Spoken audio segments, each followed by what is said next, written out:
welcome everybody back to the Master Play-ins. I'm joined with Sight, and today we're going to find 4 more teams to book themselves into the playoff spots. How are you doing today?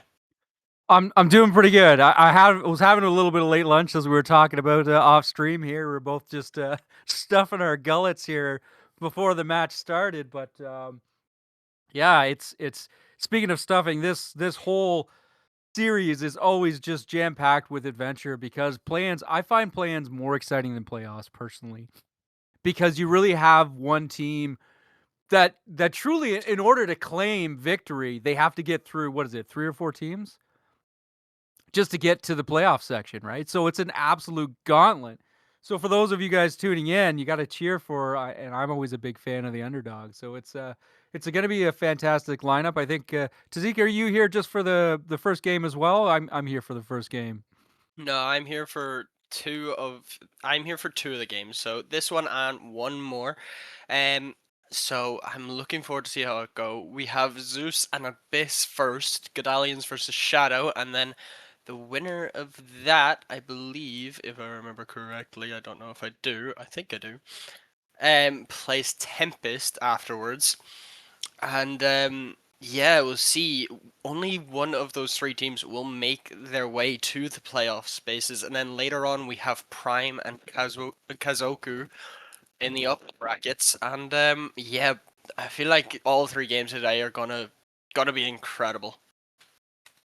It's always wonderful at the master tier to see just that top tier type mechanics. I know yesterday you and I we were casting Elite. We had a bit of a show. We had a bit of a show in that matchup. We didn't know what was going on, but as you can see here, right, we got both Zeus and Abyss pretty evenly matched here. I mean, there's not a whole lot that stands out.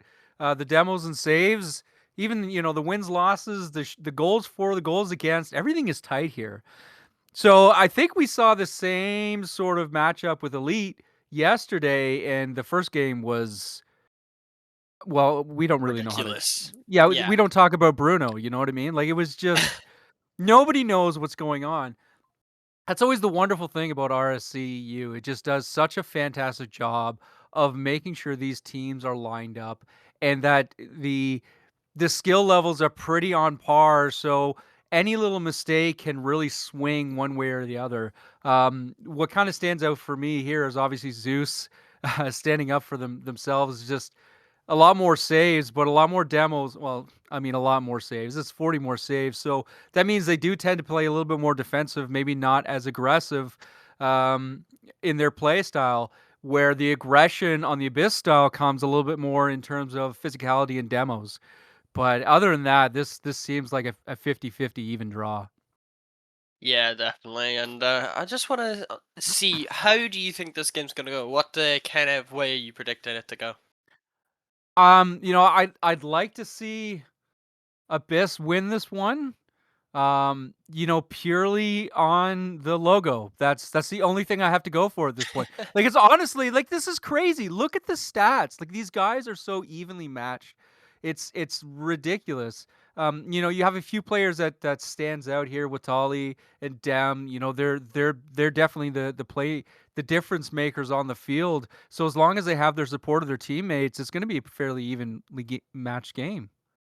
Yeah, it probably will, but yeah, you can see as well. Goal participation there for Yotam, by the way, 77%, and Vitali at 68. They're probably going to be the 2 kind of standout players. But with all that being said, the predictions are what we kind of need now. I'm thinking it's gonna go 4-2 to Abyss, or not Abyss. Sorry, Zeus.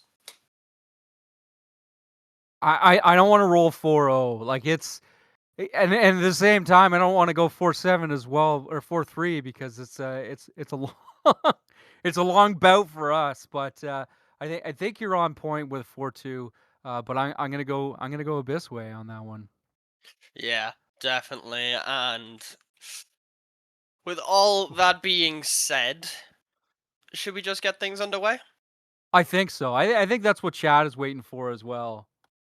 Yeah, definitely. It's always good to get these types of games underway as soon as possible. Oh, Dem hasn't joined this team. Okay.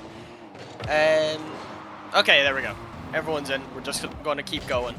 Leon tries to find Watali in the midfield. Yotam able to get it away. Doinks onto it immediately. It gets pinched out. Danrik chasing it down, trying to keep the pressure on. The double commit's not going to help out Abyss just yet, as Danrik staying on this ball. Tries to find that touch into the midfield, but it doesn't go as hard as he would have wanted. Yotam off the sidewall, able to beat out Doink before getting bumped away. Danrik puts the shot on. Watali at the save. Dems up onto the back wall, but Leon gets it away, and we are still at an even game. 30 seconds in.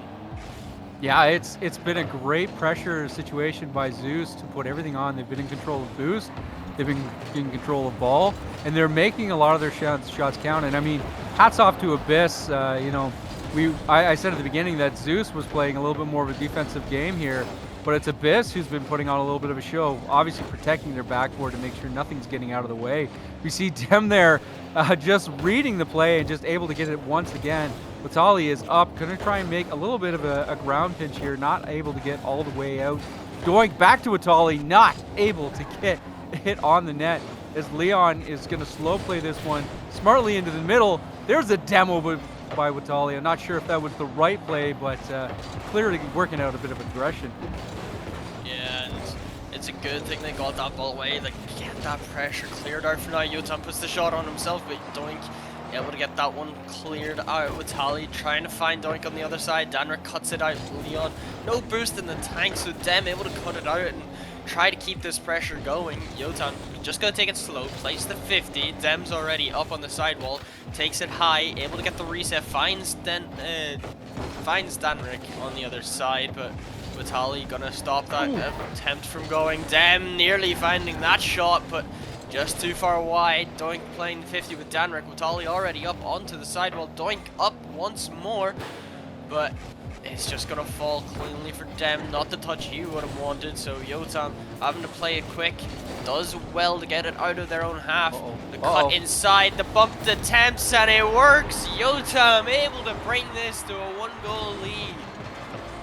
I think Watali went for the boost, and rightfully so, but just chased down. Just smart heads-up play by Zeus to be able to tell him to his teammate, "Look, I trust you. You're gonna miss this. You're not gonna miss this open net. And I'm gonna take the last defender and leave it up to you."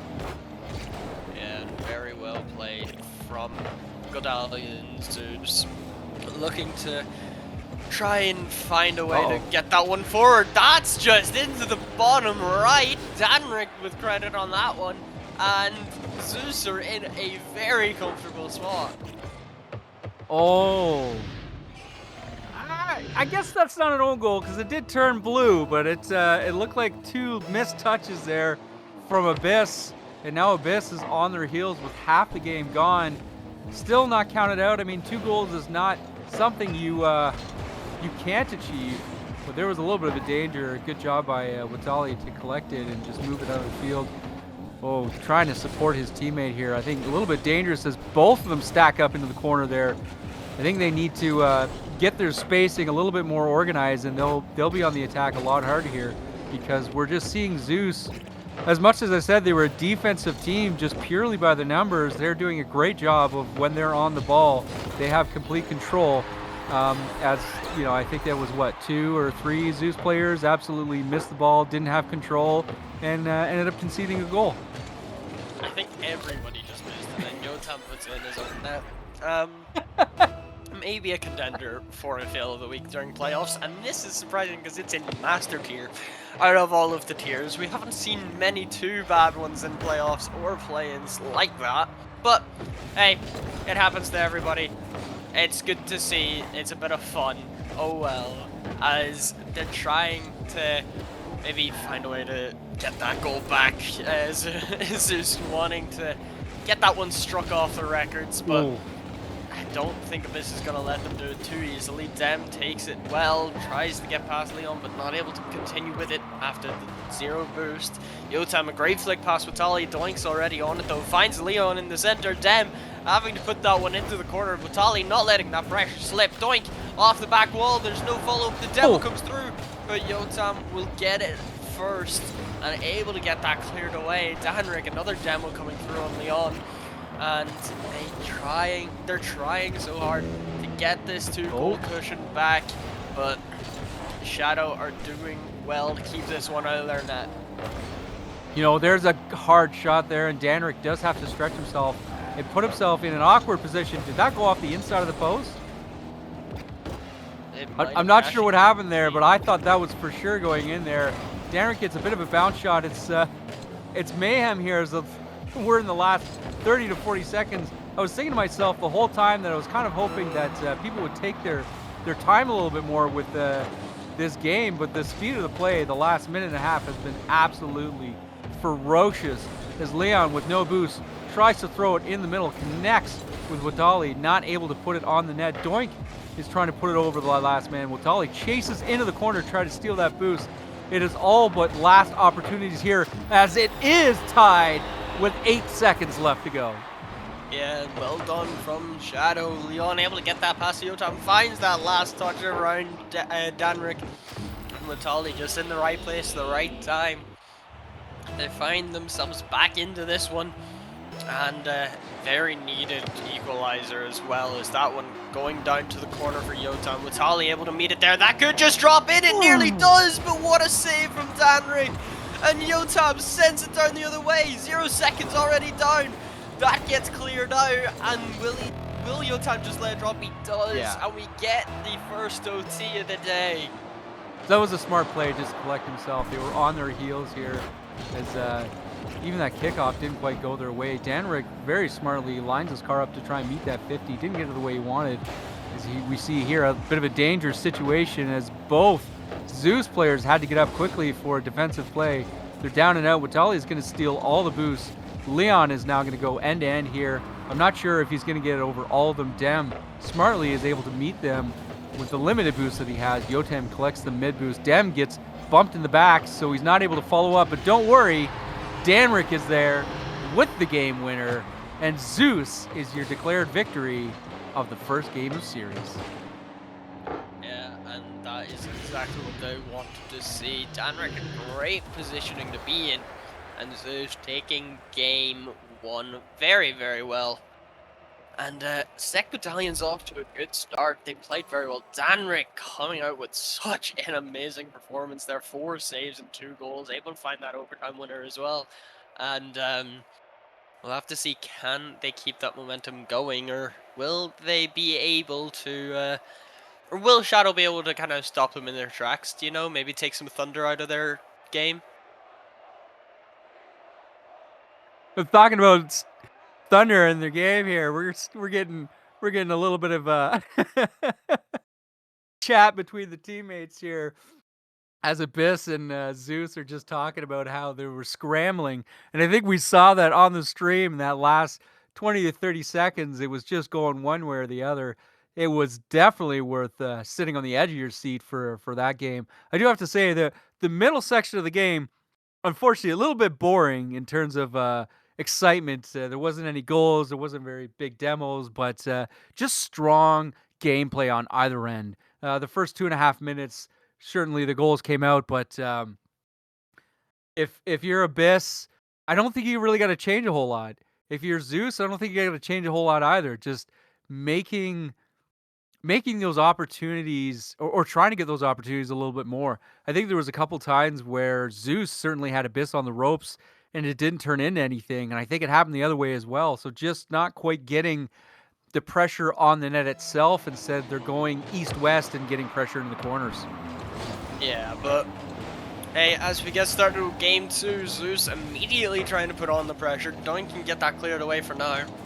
Mentali trying to maybe find himself in the midfield for the pass, but not able to this time. Leon, no touch coming through with no boost left in the tank. Mentali gets that one down. Doink finds one. It pops up high, but Danrick, maybe a bit of a missed touch. He did find the reset though, which is quite humorous, but hey, that is how this game goes. Danrick will get that cleared out. Dem will try to follow it up from that midfield. Ooh. The big whiff coming through from Leon, but Doink gets it cleared away.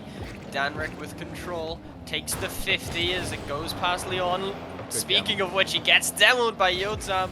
So that is going to give Zeus a little bit of space to breathe as Yotam again beating out Leon once more. Doink finds one. Leon not able to grab that boost pad, but Watali going downfield uses the wall dashes so effectively, but it doesn't come to anything this time. Dem off the back wall, no boost to follow it up. Yotam is there for the shot, and Leon, that's a great save. Doink can go the other way now.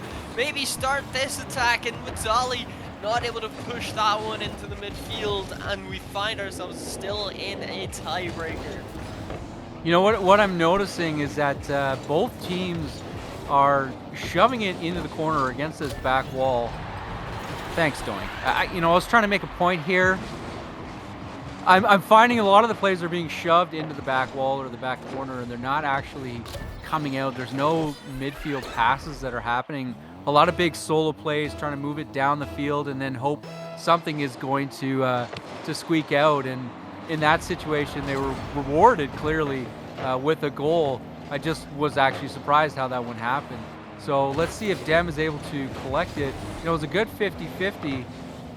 There's another situation where, again, it's quickly on the back wall and it's gone. So I like to see a little bit more control or teams, players finding each other, because I feel like there's been a lot of solo plays and unfortunately not a whole lot of team plays.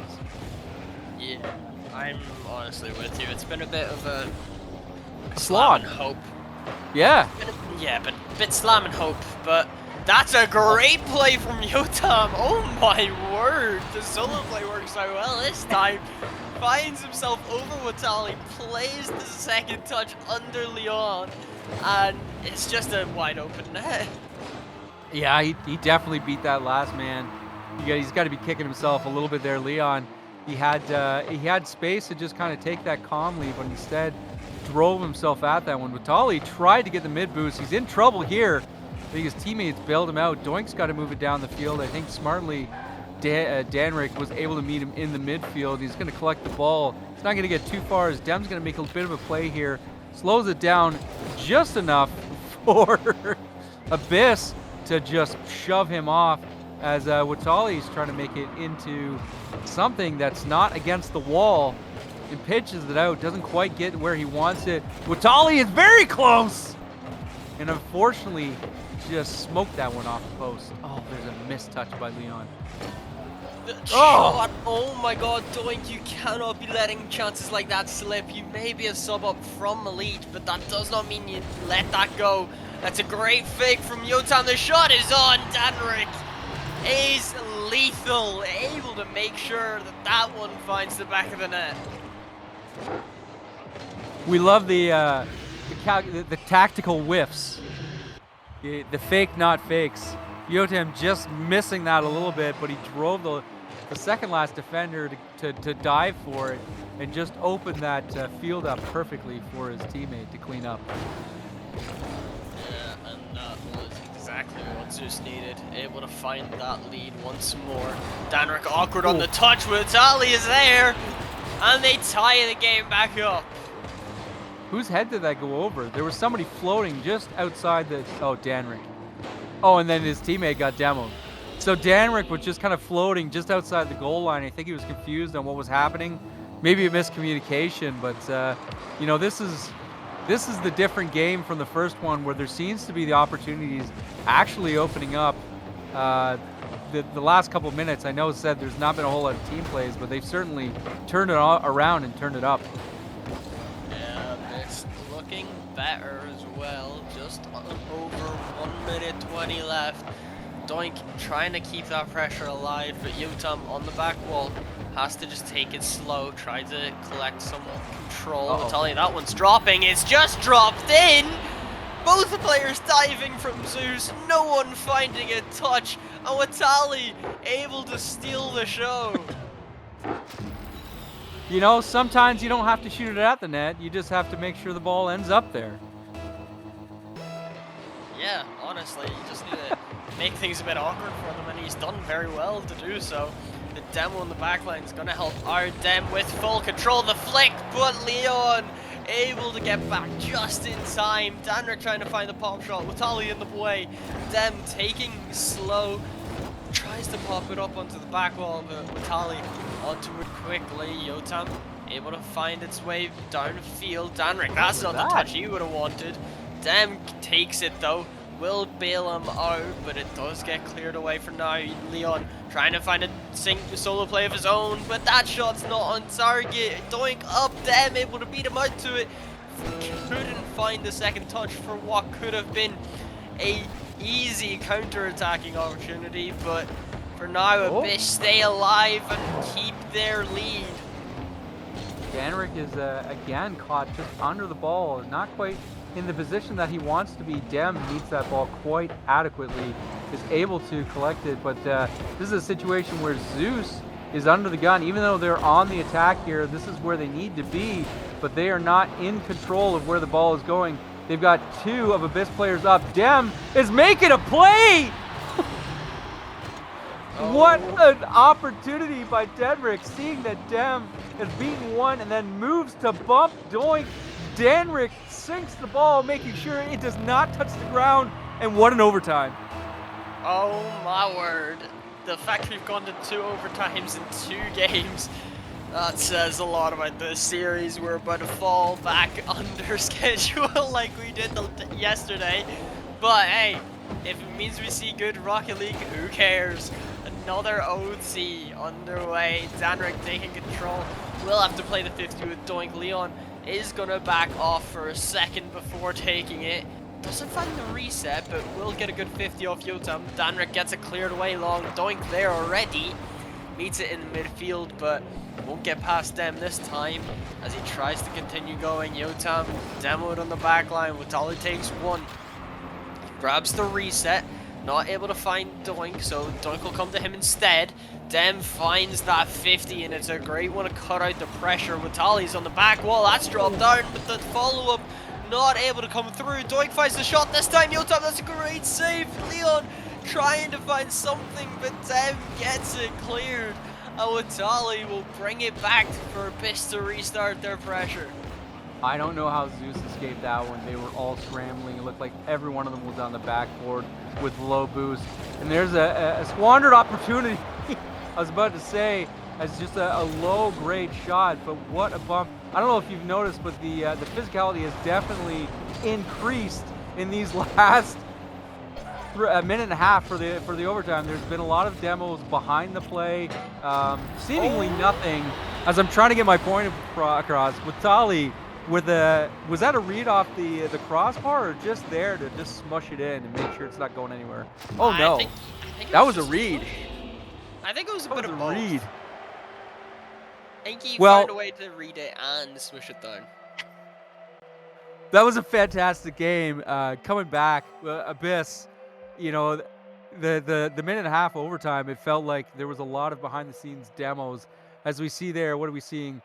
8 demos for Shadow Esports for Abyss, and only 6 for Zeus. So again, that small difference in physicality, I think, made a big difference on opening up, especially in that overtime. What a battle back! That game just went one way or the other. I felt like when they got into the groove, it was no longer boring. I think the first minute I was talking about, there wasn't really a whole lot of going on, and people weren't finding each other as solo plays. But that very, very quickly changed into an exciting game. Yeah, and it was very, very exciting. Both sides putting on a show. Oh my word. They are able to bring this series back to a 1-1. And from the looks of things, I think we may be on a Champions Field. You think it's going to go the full 7? I think it may. If I could change my prediction now, I would change it to a Game 7, because I don't think we're not going there. You're going back to the 4. You're still in favor of Zeus, though. Yes, I am. All right, that's fair. I'm still sticking with 4-2. I think Abyss, because I always feel the higher the mechanical person, the more ticked off they get about demos. So I find that the play style of Abyss, if they're able to get that physicality in and working for them and not throwing themselves out of position, I think in the long run, it is going to make a huge difference for them. As we saw with Dali just hunting in the back line there. Not really sure why he was behind all the players, maybe waiting for a cheeky pass. But I think that the physicality, if they're able to get it working for them, it is going to wear down, kind of like a boxer, just getting body shot after body shot. It's going to happen.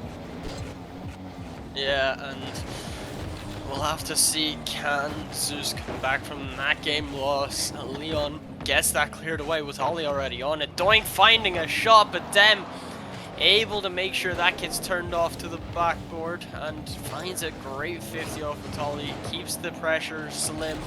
So it has to make you have to make things awkward to get past this defense right now. Vitali, one touch, the defense dead on the back line. Them able to find it over one, but Leon not letting it get much further. Oh, Yotam see what I mean? dead once more, and the shot from Doink. Oh my word, this Abyss side are making things more bleak for Zeus. I love it. I just love it. I watched that whole play, that whole mindset. He got a touch that went a little bit too far away from him. He locked onto the boost, and Zeus was like, all right, calm and collected. I'm going to get out of here and use my mechanics. And Abyss said, no, thank you, and just removed that chess piece from the board and opened up that shot beautifully. This is up very, very high. Doink has got to get up there. He didn't have much boost left. Leon wanted the half dribble there, the half volley, and Dem not able to connect that with that one, as Yotam was a little bit off. So I'm wondering if the mental game is starting to work here. As we're seeing Abyss, their physicality starting to work. Is a big bounce, and unfortunately Leon not able to win that boost draw. Danrick has to slow collect it into his own end. There was almost a bit of a double commit there as Yotam is there. He's collected the ball and he's moving it all the way down into the other end as it's very quickly turned around by Abyss. I think a little bit of a hard touch there. There's a double commit. There's an opportunity here. Doink very smartly turns on the ball, turns a push into a demo as they're down one player for a few seconds. Yeah, but Leon able to stop that pressure this time. Dem having to race all the way back. Will grab the back boost, so it gives him a bit more. Yotam able to bail out Danrick this time. Will try to flick it over. Leon does well. Leon finds one touch to the back wall. A great dive from Danrick, but Dem able to cut out the clear. Doink just gonna push it high. Danrick already there, grabs the reset, boosts away from the ball. Yotam up onto the back wall. Leon, a great stop coming through. Ends up leaving it then for Watali. Dem trying to stop it in the midfield, does well, gets past Danrick as well. The touch up high, but the shot not able to come through as Watali pushes it wide. And Doink pushing forward for Abyss. Yotam there, able to get a 50 with Leon. It goes into the corner. Dem gets it away for now, but Doink not letting this slip. Wants to keep the pressure alive, wants to make Zeus suffer, but Watali not able to find the net this time as it gets cleared out eventually, and they have to restart from their own half. They've done a great job of just making solid touches from Abyss. A soft touch when they need it, a hard touch when they need it as well. They're not really finding each other in terms of teammates to link up. There's been a few times when I look at it, there's another situation right there where Abyss just seems like a swarm. But it's been so overwhelmingly powerful that Zeus just haven't been able to break that last opportunity to get that equalizer. You know, they're 1 minute away from losing this game, and it's only a 1-goal game. Yeah, so you could even say the Void of Abyss is too strong for them, as Zeus not able to find the light that they need. Yotam pushing forward, trying to find something in the dying embers of the game. He gets pushed to the side. Dem's already there waiting, goes up to the ceiling, tries to go low, but the 50 doesn't work out in his favor. Doink finds the reset. Danrick, no touch coming through this time. Yotam able to play it past Batali. Leon able to keep it in that yellow half, but it's not going to work out this time. The clear out, that could just find its way in. No, it's off the post. Yotam able to get to it first. Danrick with a great 50. Yotam bangs it up high. Dem up, the shot's on, but it's to the bar. Watali gonna fake it out, and the ball will drop. Abyss able to take that game from Zeus's grasps. 1 goal game. Yeah. Just a 1 goal game. It just absolute, just those kind of games are a game of stamina. I mean, and that goal was just beautiful. The demo play, everyone being in the right position, it just worked out beautifully. But apart from that, I don't think there was a whole, 0 demos from Zeus, no physicality, 4 from Abyss. Yeah. You know what I I mean? Like that demos at this stage at Master makes a huge amount of space because it's hard to out mechanic someone when the incremental differences between players is so small now. But the difference between a player being on the field and not is a huge amount of space. yeah. So I mean, Yeah, I'm completely hats with off you. to Abyss for making that play.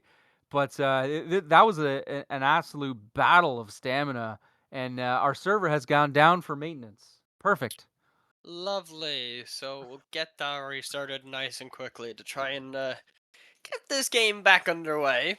But while we're waiting, I suppose this kind of gives Zeus a minute to kind of realize what went wrong that game. I guess they had some of the pressure, but they couldn't really figure anything out though, which is unfortunate. Um, they just couldn't find any shots on target, which they kind of need to start doing a bit more. Even bringing out the demos and bumps like you'd said, but we'll have to see.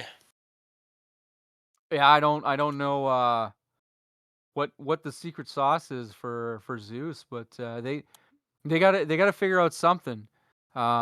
It's unfortunate that it's not working out the way that they want, but it's certainly been quite a quite an interesting series. Low scoring, just high compatibility.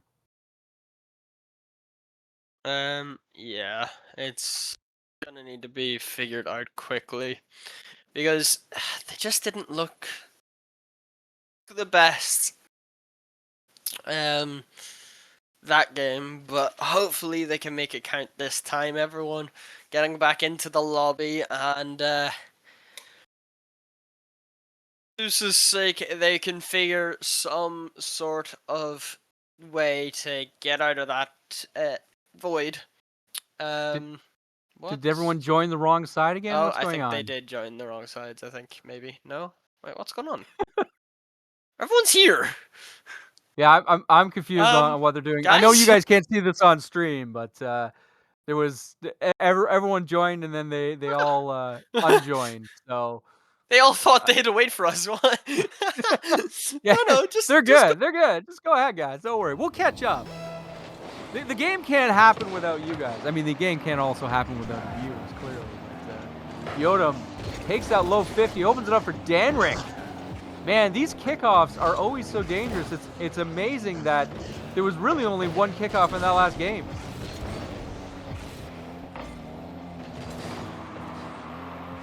I'm not sure if I'm having mic issues or if you're having mic issues, Tazik. So I'm just gonna keep talking and hope something works out in the end here. As we see both teams just trying to line up and just suss each other out here.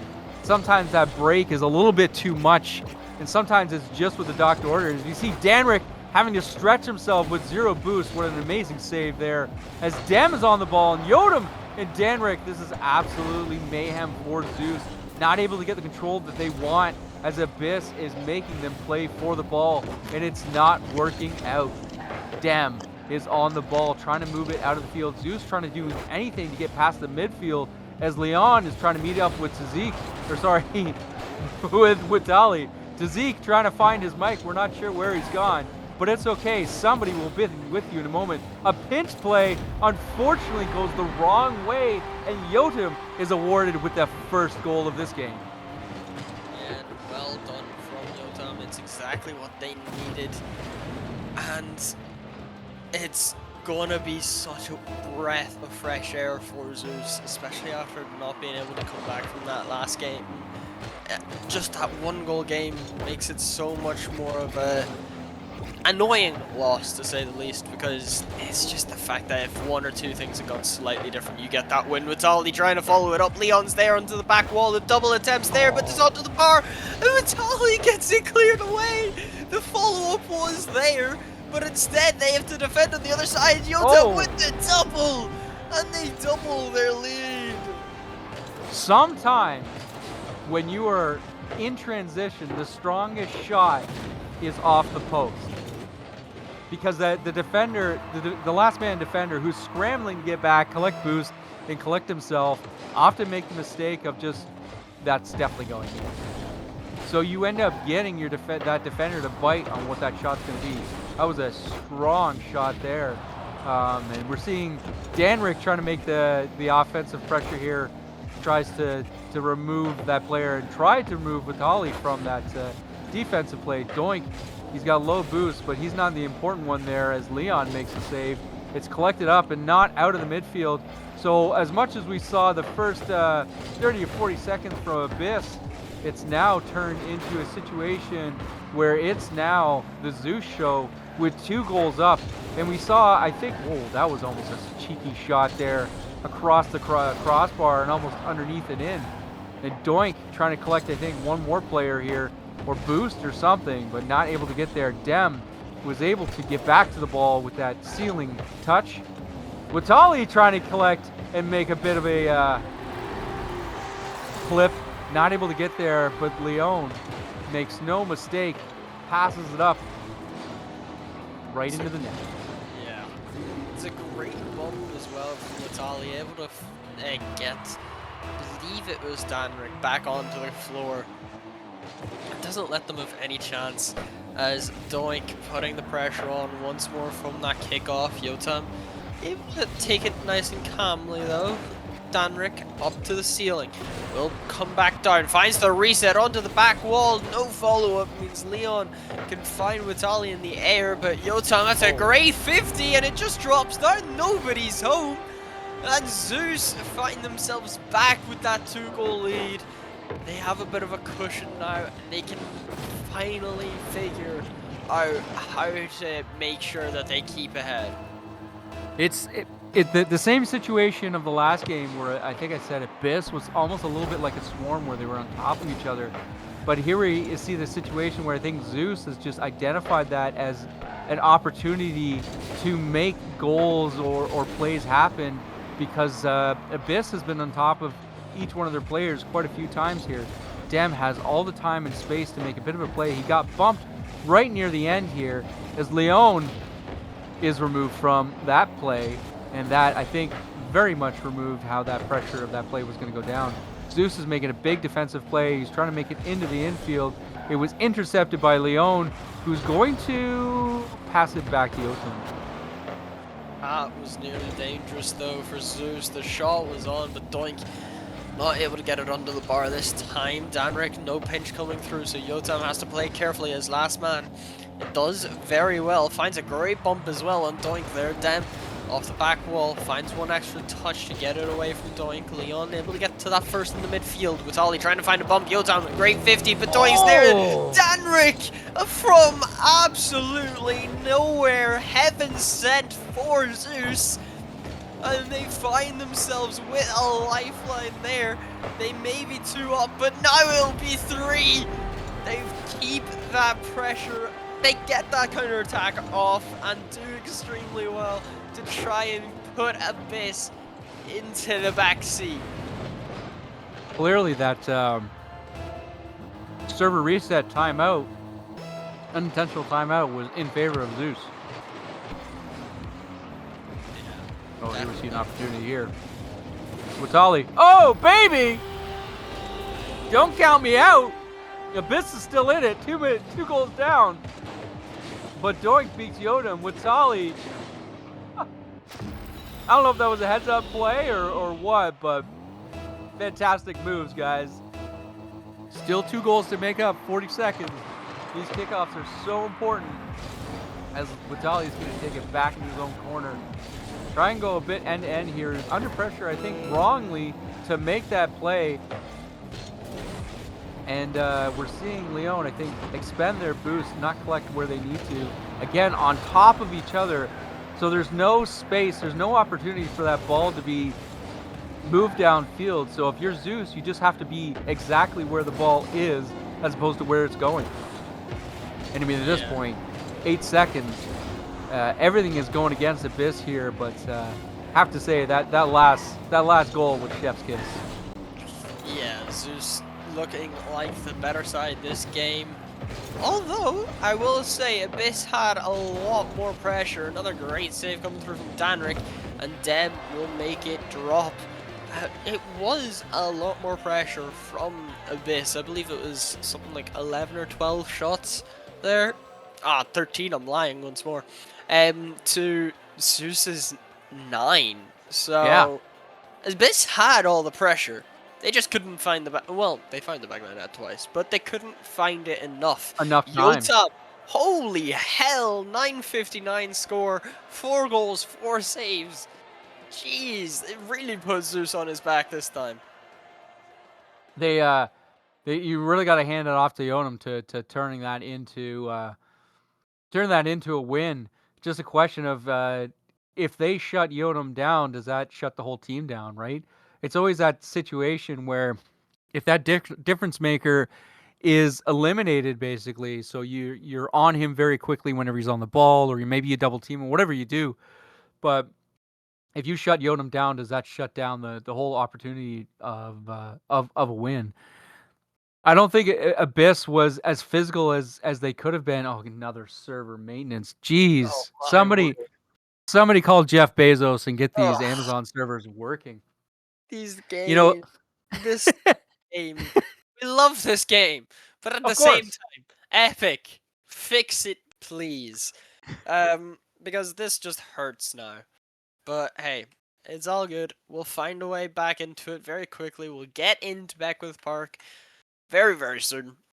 But with all that being said, 2-2 in the series. This is for match point, and I don't know if either team realizes they have a timeout as well if they need. So I think they're gonna save it until they need that last life. So are we still thinking we're going to Champions Field? Oh yeah, without a doubt. Honestly, without a doubt. I'm I'm skeptic because I'm starting to feel that Zeus might have found their groove, and I'm starting to feel that Abyss is too on top of each other. So I hope that they either they increase their comms or just start trusting their teammates and covering the 50-50s. So maybe that's the difference right now. Is Zeus is a lot more coverage of the field.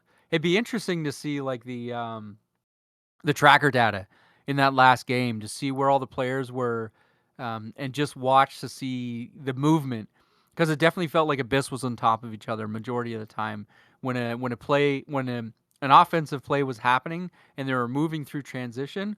It definitely felt like that was the downfall. Yeah, yeah. I kind of get you with that. Um,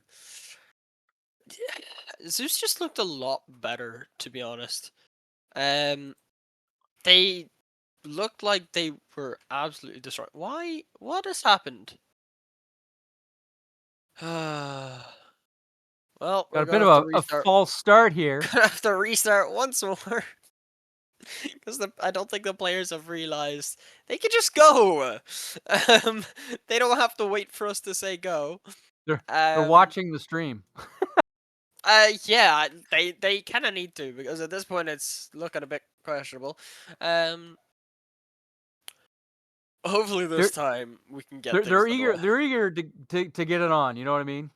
They're They eager to get it on, but at the same time, they're not because they don't join on their own fruition. Um, but hey, we'll get it underway this time. Um, fifth time's the charm. yeah, hopefully. Um, no, it's all good. Hopefully,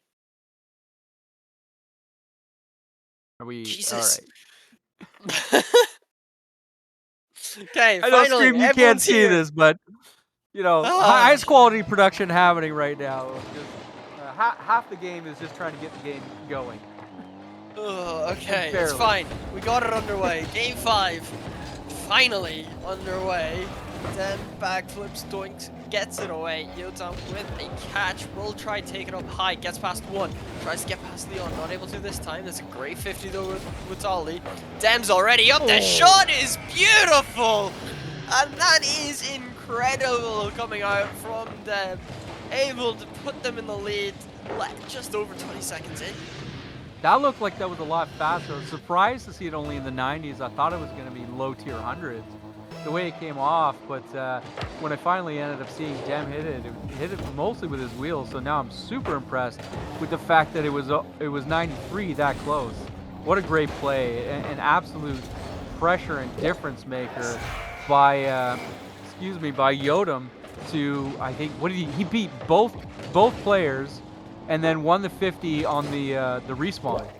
Yeah, but and we see again Abyss looking a bit shaky, to say the least. Your lives are on the line here. Lose this and it's series point for Gedalians. Win it and it's series point for you. Dem pops it up high, gets past one. That touch isn't going to be what he wanted, but grabs the 50. Yotam able to try get that around with Zali, but not able to, unfortunately for them this time. Doink's going to take it to the side. Finds it away from one, trying to stay with it. Can't get the bump, but Tali there for the shot. The save's through. Dem, another great save. And Zeus get away for their life, basically. I don't know how they got out of that one, but I think those are the kind of situations where I don't know if the Abyss players are just turning the wrong way and they're thinking more defense, or maybe they're too far into offense. I don't know what the story is, but those are the situations where those are the opportunities where they're squandering. That should have been a goal. They had so much pressure moving through that field. There we see Yodam. He's been dangerous on the ball, and he was almost dangerous there. There was almost a midair collision there by Abyss, and they're turning to physicality right there. But I think it's one of those situations where they're on physicality, but they're throwing themselves out of position. Dem, I think, wanted that a little bit more on the net instead to be dangerous, as Watali took Dem out of play just as he stole the boost. So I think while that was good for a demo, it doesn't win them any favors because the boost was stolen right out from underneath him.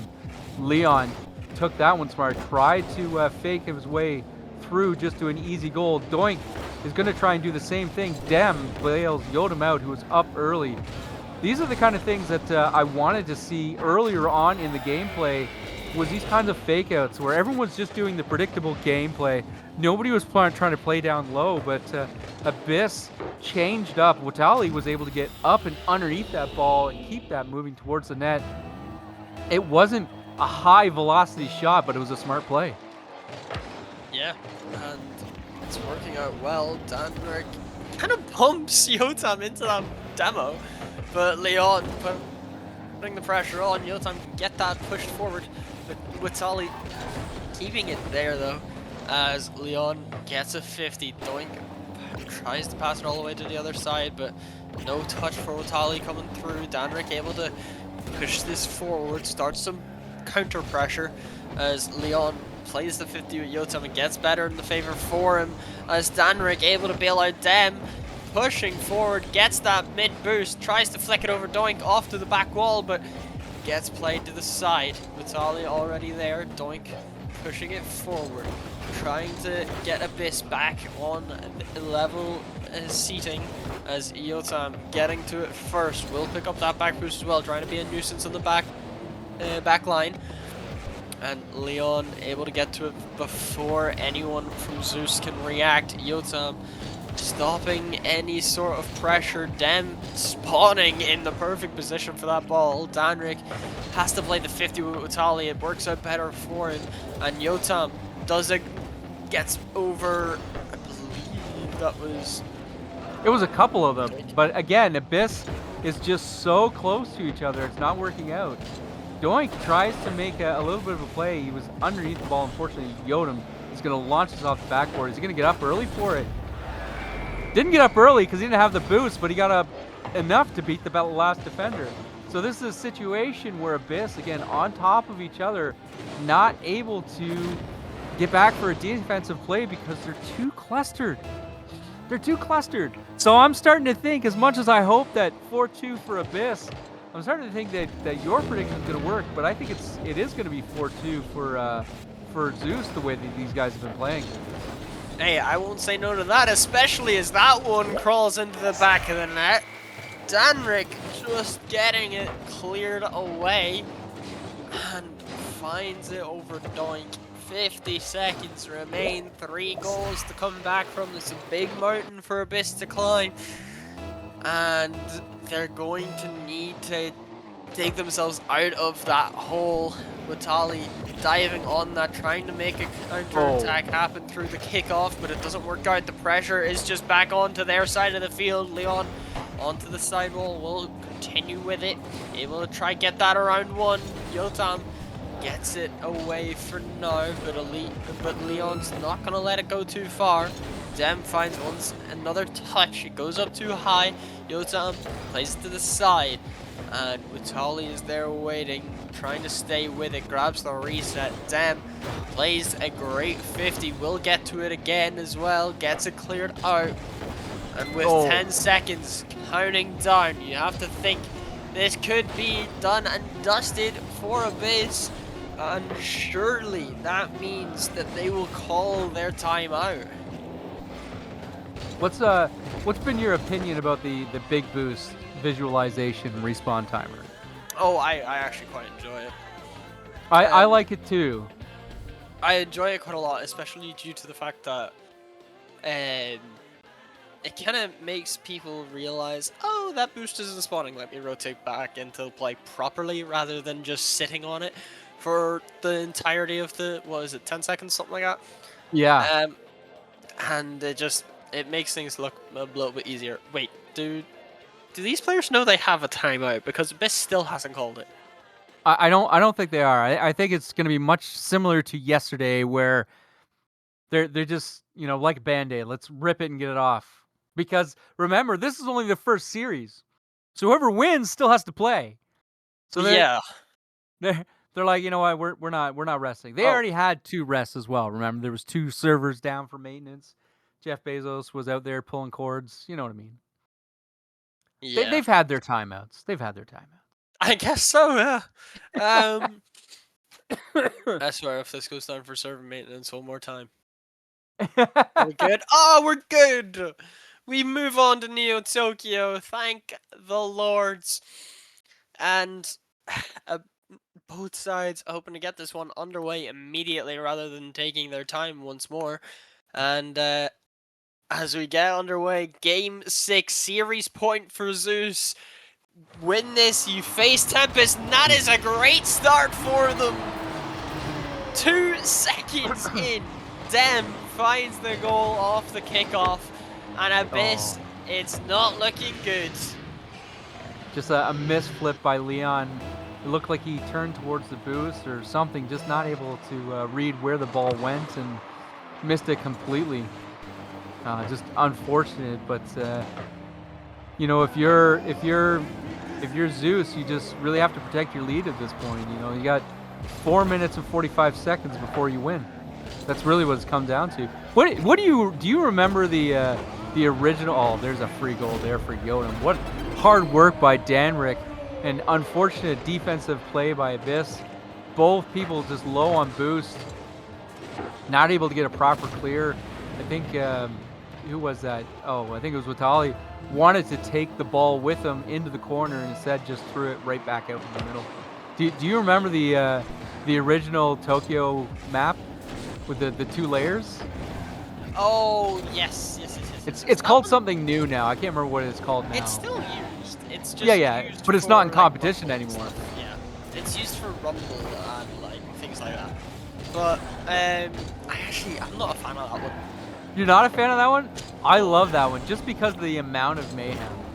And it almost turned the game into a bit of a racing game as well, because you really had to be in control of your speed. You couldn't just boost up from low tier to high tier, because then you just start flying through the air and lose control.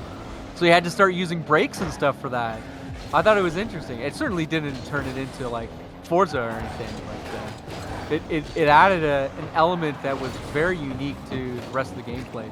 Clearly why it wasn't received well, because it was a completely different mechanic and completely different map. Kind of like Wasteland, right? Yeah, I hate that curved wasteland map. I actually hated that though, as opposed to Tokyo, because No, because the difference being is if you try to flip forward, you're just yeah, smashing yourself into the ground. It's so annoying. But like, yeah, it's so annoying. But hey, we're on this Neo Tokyo, and it is what we love to see. And oh my word, Danrick! What is that? We talked about Phil of the week earlier. I think that might be clip of the week coming through. what an amazing redirect. Just gets his car completely horizontal and just angled perfectly towards the net. Good situational awareness as we see Dem and unfortunately Danrick crash off that kickoff. Watali is trying to get back here. Dem is trying to get that demo on Leon, who has an amazing flick. Danrick is able to hit it, but it goes right to Doink. Watali turns quickly on the ball because they are now down by 3, and they've got to start making something out of nothing. Yeah, otherwise it could be a big issue. Dem finding a way past one. Just over half the game remaining. That's a great bump with Tali, but he will try and get back to it. Leon was there to help him out. Tries to go for the 50 on Yotam. So does Watali. They're sending all players now. They've realized lives are on the line. They're 3 down. A great demo coming through from Leon. Watali finds one touch, keeps it in the Zeus half. But Yotam gonna take his time, keep control of that car. Dem trying to get the 50, but it doesn't work out too well for him. It's a big whiff from Doink, but Leon being there. It's a shot from Watali, too far out. Danrick gets the save easily. Dem already with him. Yotam staying with it, just slowing the play down, letting the clock run down. And Yotam was definitely hunting in that last play. He was just letting the play, work itself out, and the ball come to him. He wasn't in any rush, and smartly so. I mean, they're up by 3. You don't really have to make too many risky plays. You don't have to make too many risky plays, but you still have to be in control of the ball. And there you see Dem and Danrick on top of each other. You know, the downfall from Abyss from their last few goals have been them being on top of each other. And here we see Zeus now being in violation of that. Yeah, but they still 2 ahead. They have another cushion. They still have another lifeline before they need to really worry about trying to get another goal. And Abyss, it seems as though the light is too strong from Zeus as Danrick pushing forward, able to get that away from their net from Yotam, plays it back into the other corner. Tries to play the 50 with Doink, but not able to this time. Danrick does well. Yotam getting up to that quickly. Watali is already there. Finds the pass midfield. Doink the shot! What a shot that is! Nearly such a good save from Danrick. And now it's a 1-goal deficit. A minute remain. Abyss look like they could come back from this. Danrick got a piece of that. Unfortunately, just not enough. And threw it into his own top corner, but that was a threatening ball anyway, so he had to make that play. Yeah, now we're a 1-goal game, so it's there's opportunity here, but I still think that if Zeus is smart and they play slow, they'll have a good opportunity. Oh boy, it was almost me eating my words here. I was like, oh, if Zeus does this, they'll be okay and they'll win. Immediately get scored on. That's what I was waiting for happen. Considering the amount of times your caster curse comes into play, I would not have been surprised. I'm glad you noticed that, because I feel like it happens to me more often than anyone else. Like, normally I'm trying to make a point, I'm illustrating something, and the exact opposite thing happens. I'm like, is it because I talk too much, or is it just because I'm just that bad? I'm honestly not sure, but the clock ticking down. Abyss's lives in this tournament are over. Zeus move on in the play-ins. They will face Tempest very, very shortly, and a well-deserved win from Godali and Zeus, sending Abyss into their own void, and they just looked incredible. Yeah, Zeus looked to be the stronger team. I felt that Abyss was, much to their name, far more chaotic overall. It certainly worked out a few times, but I think when Zeus got themselves collected and were on the ball, at the end of the day, they were far, far, far more dangerous. Yodam himself, I think, the big difference maker in this series, able to separate himself and other defenders from the ball. He made quite a few plays. I think there was a few times where he had big points. Denrick, I think he had that redirect in that last game. Yeah, oh, that was disgusting from him. Oh my word. That redirect was nutty. I don't think anyone could have realized that was going to happen.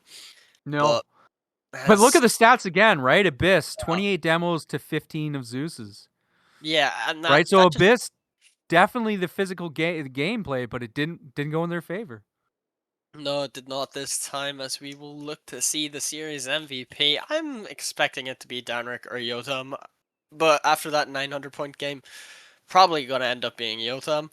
From earlier. Yep, there it is. It goes 16 saves in a 6-game series. That is outrageous. It's high number Three 2. 3,000 points, and very, very well played from him. And Zeus, you don't have much time to relax, but you will get to for a few minutes. You play Tempest next. My prediction, spot on, might I add, for the You were. first time this season. Oh my word!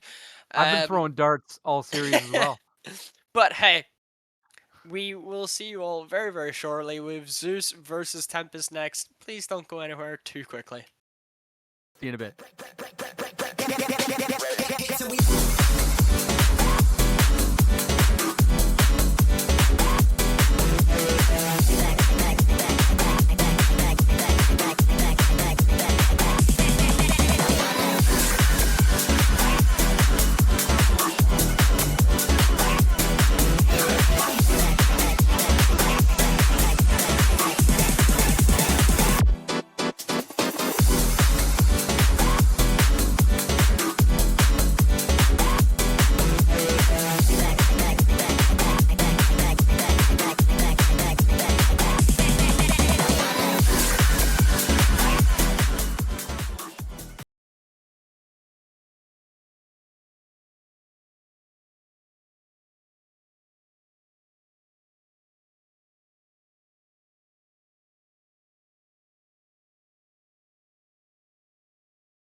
welcome back everybody to the Master Play-ins. I'm now joined by Tino, where we will see Tempest take on Zeus. Zeus literally just taking down Abyss. How are you feeling, Tino? No, I'm feeling great here. Excited to watch this series here. Two teams here that are fighting for entering that playoff Sunday here. The final lower bracket match in the play-ins in this playoff bonanza here. As now we have Tempest taking on Zeus. Two teams who have really fought their way to getting here. Tempest with that number 4 seed, and Zeus coming in from that lower bracket match that you just saw on our stream. Should be a very interesting series. Yeah, very interesting indeed, as both sides looking to book their part in the play-in or playoffs. Sorry, apologies. And we only have one slot for them, as later on we'll have, once again, I believe it was Nexus versus Team Serene, Kazoku and Prime later on after this game.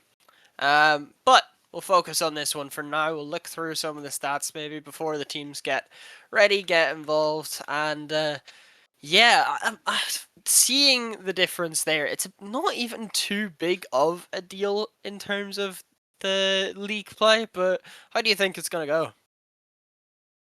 Yeah, no, I think it's going to be very interesting here. But the one thing I want to see coming in is that those demos here. There's a very large difference when you see the demos here. Relatively equal in stats. Gedalia is being held back to be a lot more defensive with 206 saves, which is a very impressive number.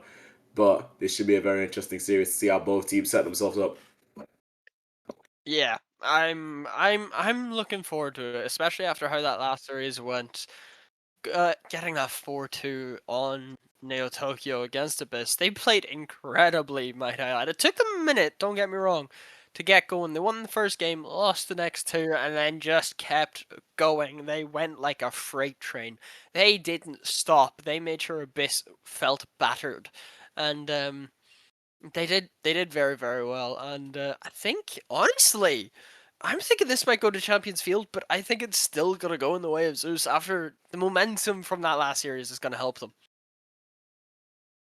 Yeah, that's a very good prediction here. But now we see the individual stats here. Very good players coming in from both sides here. You see the captain Alf there, not really getting as many games here this season.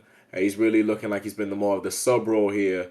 And then we see the side of Gadalians here, as you see very interesting stats here coming in from both teams. And this should be a very interesting game. Yeah, I'm looking forward to it. That's for sure. I think I don't know. This could be a very one-sided game, or it could be a very like even game. And either way, it's gonna be very entertaining.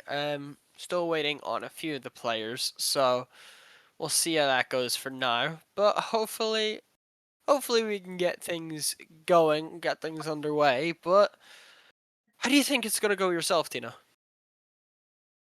No, I think this is going to be a very interesting series here. Two very good teams here fighting for that lower bracket spot here. But in my opinion, I think that momentum that Gadalians have gotten in that first game will see them through this series here. And I have them winning in a 4-2 fashion here against Death Class Tempest.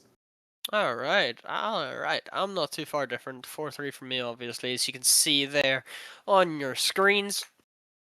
And we both are assuming the momentum is going to be a big difference within this, but don't get it wrong. DC are still incredible. They came fourth within their league, and Godalian's coming sixth. So it is all to play for realistically, as we are waiting for, I believe it's Dem. Just shouldn't take too much longer, but both sides hoping to find their way into the playoffs and make their mark in RSC history.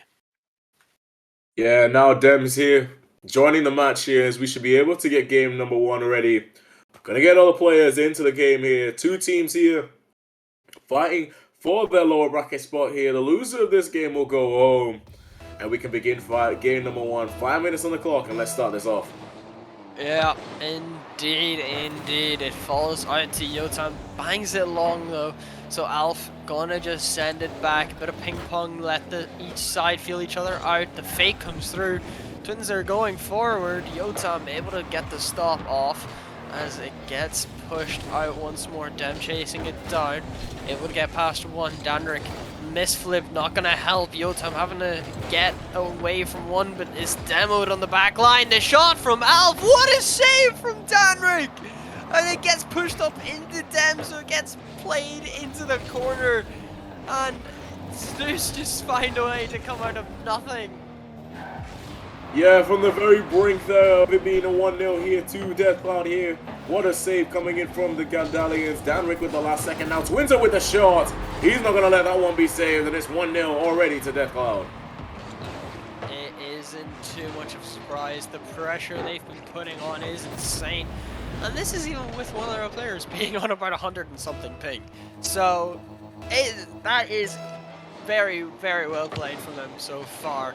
Yotam turning up on that one from the kickoff. Will take it down low, play the 50. Not able to get the touch. Twinser gets it away. Danrik, a great send down. Yotam gonna leave this one for Dem. Alf plays the 50 well, keeps it in the Zeus half. As Twinser once more goes up high, the double has the chance. It finds Alf, but he can't keep contact.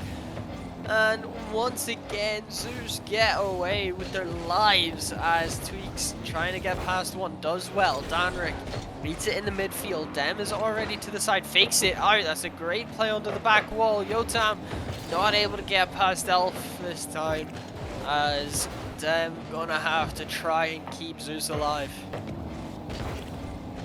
Yeah, Zeus now trying to keep themselves alive, but they need to build some pressure here. That's a good counter-attack. Where's the follow-up shot? Yotam can't getting in time, and Alf's going to get the 50, but it's going to only go up to the corner here. More pressure coming in from Gedalius, but now counter-attack. Alf with the redirect, top corner! Oh! And that's 2-0 there. They've doubled the lead. That's disgusting from Alf. The redirect from Tweaks into the upper 90. You couldn't get more upper 90 if you asked. Oh my word, Alf.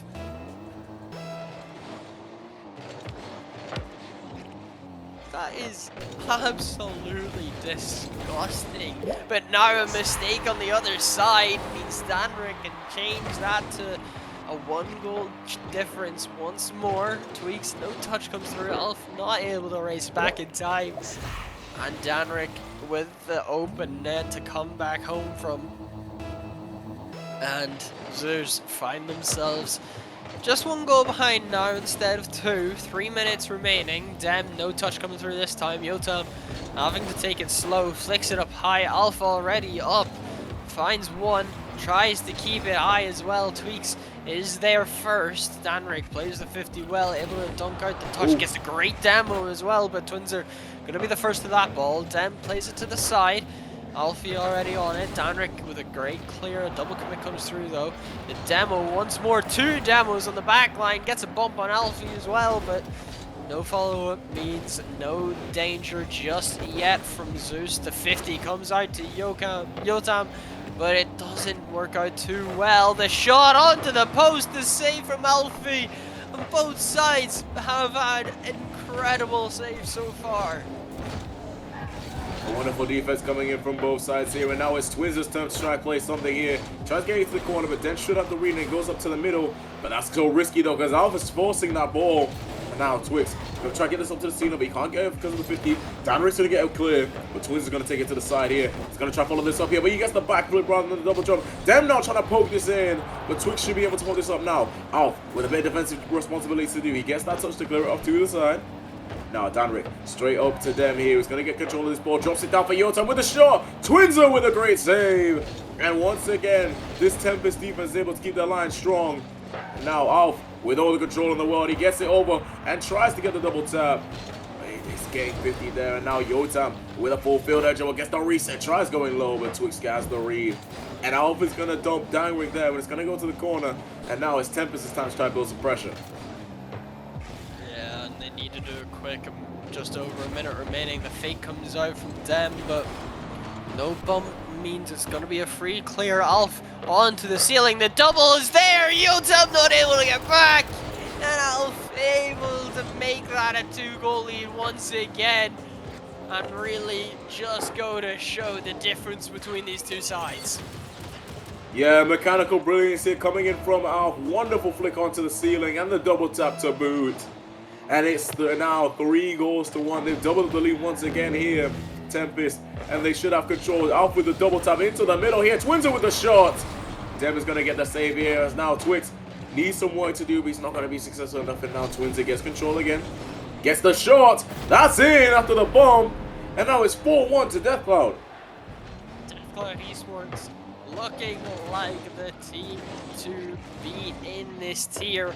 Although being said, they are in the lower bracket, so they need to make that run matter. But they look incredible so far against this Goldalion side. As Twix up again, Dem not able to get the touch, so he goes low, finds the pass into the midfield, but no shot coming through just yet. The 50 goes high. Yotam gets it cleared away. Dem chasing it down. Will stay with it. Plays it to the midfield. No one's there though. So Deathcloud Tempest get it away for now. It's still within their half though. And that 50 will send it all the way back to the Godalians corner. Yotam tries to play it up to the side for Dem, but Alfie able to get to it first. That touchback isn't going to be what was wanted. And as the seconds tick down, game one going in favor of Deathcloud Esports, and very comfortably. Yeah, no, total control here from Deathcloud here. Wonderful mechanical plays coming in from them as well, as they'll take the lead in this series here after a 0-second sequence. And now Twix is going to get the reset here. It's going to pop up to the ceiling, but that's going to hit the ground. And that's game number 1 to Deathcloud. Yeah, and very well done from DCE. They've done... That has been a disgusting shot from Alf earlier on. And we'll have to see, can they keep it up, or can Zeus figure something out, because they need to do it quickly. Yeah, certainly so here as we see the stats there. 2 goals from Alf, 2 goals from Twinzer. A wonderful pressure coming in from that side as well, as now they just have all the control coming in for this series. As we can get ready for game number 2 in just a little bit. Just getting ready there. We're going to have a little bit of time to talk about how the strategies are going to improve there coming from game 1 to game 2. And Zeus with a lot of work to do here, otherwise they'll be seeing themselves out of this tournament. Yeah, Deathcloud Esports just looking like such a good side. They had all the pressure they needed, and Aliens just couldn't really get out of their own half, to be honest. They're gonna need to figure something out very quickly, because that was honestly just domination from Deathcloud, and I think it's gonna be a big issue for Zeus if they can't keep it together. Yeah, certainly so here, but now no more time to be messing about. It's time to get plays underway here. Is now Zeus with a bit of work to do here. Yotam, Danrik, and Dem trying to work together here as we see Tempest once again trying to take the lead, trying to double up their series lead here in the Temple. And now we begin once again 5 minutes into this 5 minutes of gameplay. We can start off here, and now Twix getting that 50 with Danrik. Tries to get this low here, and now Dem is going to take control. Looking for that air dribble straight to the corner, but it's not going to be successful. As Alf's now going to take the 50 here off to the corner, but Yotam's going to be able to get that clear. And now Twix with the dribble here, looking for another touch here. He gets it into the middle. No one's going to be there now, and now Alf's turn to be the last man, and he gets up to the ceiling, going to drop down. And now Tempest with a lot of ball possession here, but it's always been staying in the midfield, and Zusha needs to build some pressure in this game number 2. Yeah, Deathcloud, they're not letting up after that first game. They know they are the better side so far. And Yotam having to turn back as just about gets it cleared away before the shot comes through. Twix off to the corner once more, gets a 50 with Dem, but Dem will be able to keep it together and follow it. Finds Yotam on the other side, gets past Windsor, the shot onto the bar, but it gets cleared away as there was no follow-up coming through this time from Dem. Takes control though from his back line, off the ceiling, tries to play the 50, does well. Danrik already up, keeps it with him, tries to find the reset, but it doesn't come through just this time. Twix going forward, Yotam having to race back, Dem able to stop any sort of chance this time. Dem going forward, finds the reset over 1, but It gets played into the corner, and Godalians needing to find this pressure, keep it together, get some shots on target. Otherwise, Deathcloud will have a field day once again as that finds a way to just roll in. Yeah, the pinch from Dem there. Gets that bounce off the corner. No one's able to get the clear in time. And that's just going to slide into the net here. And now it's 1-0 to Zeus. And just like that, that's one of the things you need in a series. Just a little bit of fortune here. And now it's 1-0. Now Deathcloud with a bit of work to do now this time. Now Alf gets the dunk over. That's man. And he ties the game up also quickly off the kickoff. Oh my word, Alf. That is, yeah, Dem, you should be doing a bit better there. And you've just let them right back in for free. For them, it's like taking candy from a baby. Certainly so here. As now they're taking people off the field here. It goes into the middle. No one's going to be there in time. And now Alf with a bit of work to do here. He bounces off to the corner. Can he get that redirect? No. And now Twix booming clear off to the corner. He's going to try to build some pressure off this, but Danrick's going to be able to get the touch and the pitch. And now it's just going to be a battle in the corner looking for control of this ball. But Alpha's going to get that 50 all the way to the other corner. And the game has switched once again. Twix now trying to get this into the middle, but Danrick should have that touch. He does. Damn now with the control. Gets the reset. Can't get enough control on that ball. Strike beat past the first man who's going for that ball, which they get the 50. Now Twins are booming clear off to the other side here. Yotam with a bit of work to do on that backboard. Now Twins are once again still trying to hold off this ball here. Still trying to play off the press. And now he's going to get this ball once again here, but he's going to pass it back all the way to Twix. He's going to try to get something here, but Twins is going to get that control again. Gets the pinch over to the other corner. Yotam here is in a bit of trouble here, but gets the only up to Twix. Twix now fast up into the air, looking for the double tap. What a save coming in from Dem now as he goes to the other side. And now great defense coming in from Zeus, but Tempest has all the pressure in the world. It's a tie game still. Yeah, and they're still keeping that pressure alive. Dem having to play it off his own post this time. And Alf keeps the pressure alive, gives Twinser some time for some boost, and they keep it moving. Twinser meeting it up on the sidewall once again, finds the reset, decides to try and go low, but it does get caught out by Dem. Twix finds the second touch. Alpha's there waiting. Dem still in the corner. It's really awkward for the Zeus side, and that one nearly slipping in. But Danrick able to stop it this time. Finds the pass to Dem. The shot is on! And they gain their lead again. Godalians pushing forward. Yeah, the quick 1-2 plays there coming in from Godalians. Wonderful shot from Dem straight to the middle. And they couldn't get cleared in time. And now Godalians have the lead in this game number 2. It's 2-1. And they need to hold this in for a minute 30 here. But Deathcloud, all that pressure coming into that goal. Can they be able to get this goal now? Can they respond quickly? But it's not going to be such now as Alpha is awkward here. He has no boost there to try to pull something. Danrick can go for the shot, but he tries the big. Twinser gets the perfect read. It's an open net for now, but it's not going to be such for too long. Essex is going to get cleared over way to the other side now. When Twix with a bit of work to do was the last man. He gets the touch over to the corner, but Dem's going to look for the shot. Twix is going to get the save. He's going to go over to the far side now, and now Tempest should be able to get control of this ball. And Twix now looking for the edge, looking for the double tap. Dem is going to get the moving clip over to the corner here. And it's going to be Danrick now looking for the flick over to the corner. It's not going to be successful here now. Twix looking for that edge ball all the way up to the ceiling. And now Alf booming clear down. It's going to be a waterfall and it's an open net. And it's 2-2 with 30 seconds left. Yeah, the Godalians not able to hold on to their lead once again. Danrick a misread on that back wall. That's not what he wants to see. And Godalians find themselves tied once more. Half of a minute remaining. Twix takes the touch, gets a misread, but Dem able to continue the follow-up. Plays the fake incredibly well. And they find themselves back in the lead. Yeah, that pinch again coming in from Dem, but this time there's a misread in the corner. And then he just has a wide open net here, and now the lead has been regained by Zeus here. And Deathcloud once again need a bit of work to do now. Is this going to go slamming straight to the floor here? Alf's going to need to get some work done. Gets off to the corner here. He's trying to go one-on-one. Gets the flick over one.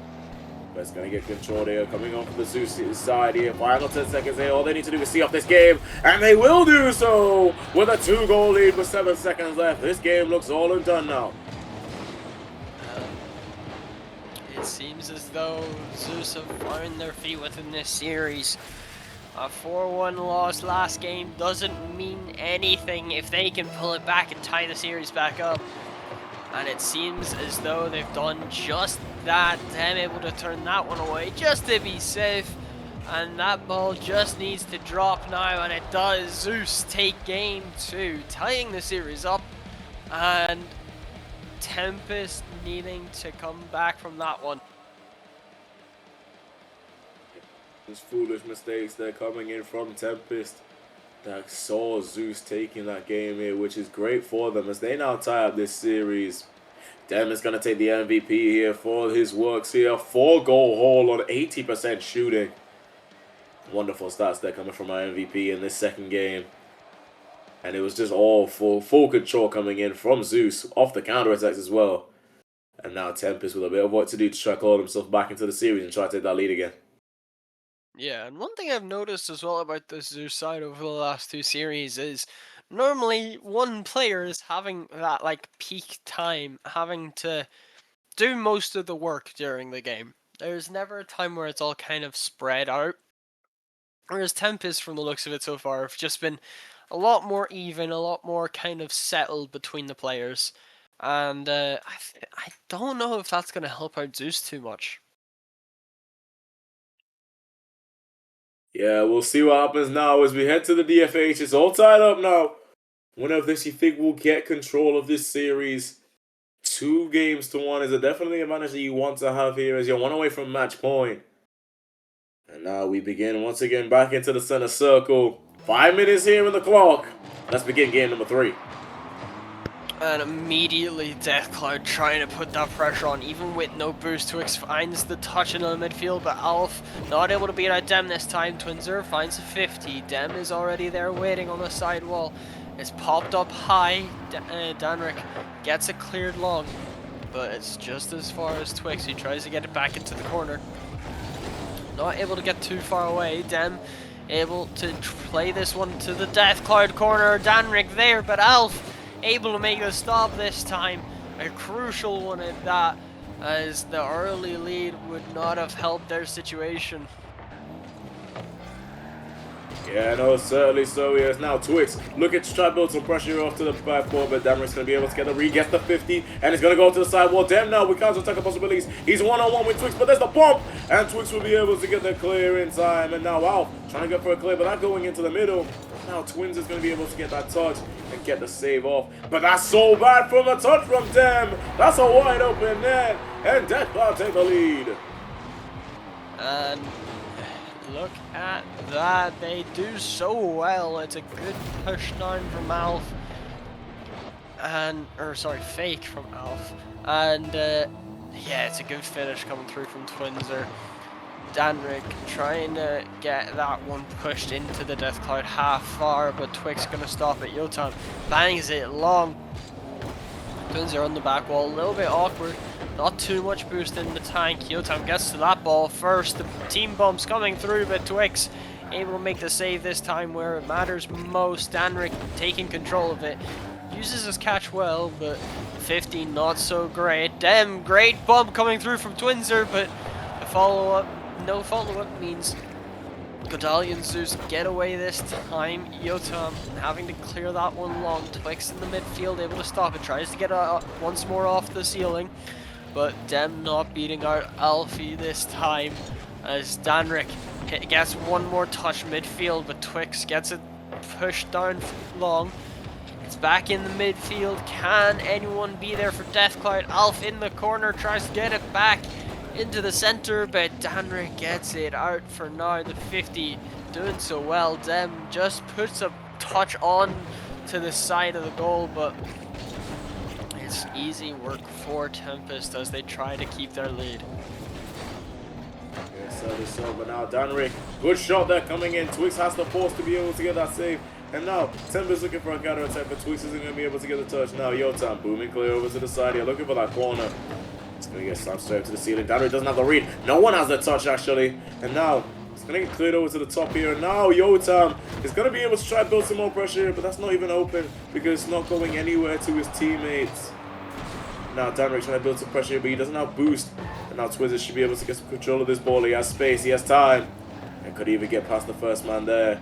Now, Twix is turning that corner. He gets 50'd off by Dem. Trades of Demos here coming in from the backfield.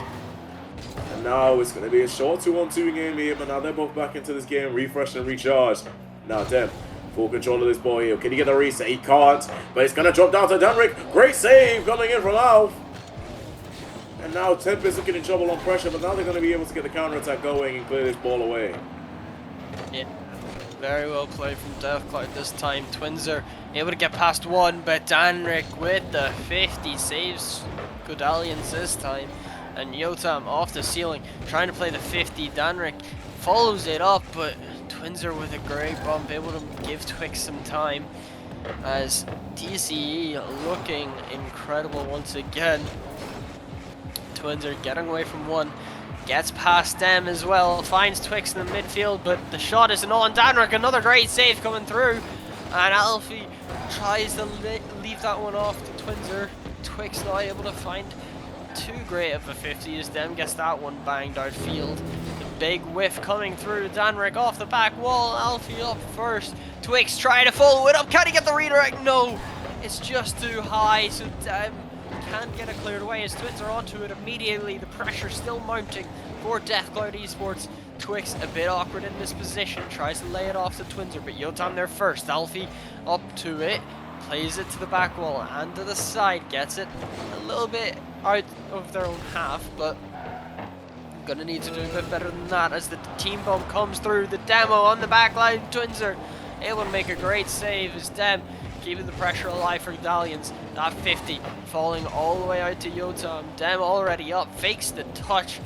Doesn't fake out Twinser just this time as Danrick able to dunk out one, tries to stay with it, but Twix gets to it first. The clock is ticking down. Medallions are one more down, and it could be game as the clock hits 0. It just needs to drop, and they will this time. Tempest take game 3, regain control of the series. Yeah, less leaky offense, defense is coming in from both teams here, but it's Tempest who are the ones to get the goal. 3 shots, however, from Tempest compared to Zeus's 8. And now it's all the way, so back onto Zeus now to see which team will be able to get control of this game number 4. Will it be match point or will it be tie game once again as we develop in this series? Yeah, and very, very well played from Deathcloud Esports. As Twix still again lagging like crazy. This time he's on 200 plus ping. That is not what you want to see at all. But hey, if it works, it works. Why not? And the Dalians need to figure out their way back into the series. It's only 2-1, but this next game matters so much whenever it comes to these types of situations. If Deathcloud Esports win, they have a triple match point on your head, and it's gonna be a big mountain and a big task to deal with for Godalians, as all the players getting ready for game 4. And can Godalian Zeus find their way back? Certainly so here. We'll see if Godalian is able to claw their way back into the series. Twins are now. That's going to go into the middle. But Yotam's going to be able to get that clear now. I'm trying to build some more pressure. But it's not going to be successful now. Now Twix with a bit of work to do here to try to get the solo play. Danrick now going to look for something. Twins are going to get that back into the middle. 50-50 there once again. And Alpha's going to get that into the backboard. To clear that off to the side here. But now Twix now going straight to the corner. Can't get anything going here, and now Twins are looking for that fake. And now Alpha's going to get control here. Gets the control, gets the flip, gets the reset. He's going to pop that into the middle for Twix, who gets it through! And that's a 1-goal lead for Tempest. And that is not what Zeus needed to see. The pass is incredible from Alpha. Twix will follow up even better. Able to give Deathcloud that early lead. and it looks as though their lives for Zeus are on the line once again. They sent Abyss home, and Deathcloud are looking to be the party poopers, sending them back as well. Twins are able to double that lead before the minute mark even ticks, and Deathcloud looking like the better. Twins are now with the goal here, and it's 2-0 coming in from Deathcloud. They have all the early control here. Zeus haven't really got that ball in the Tempest off.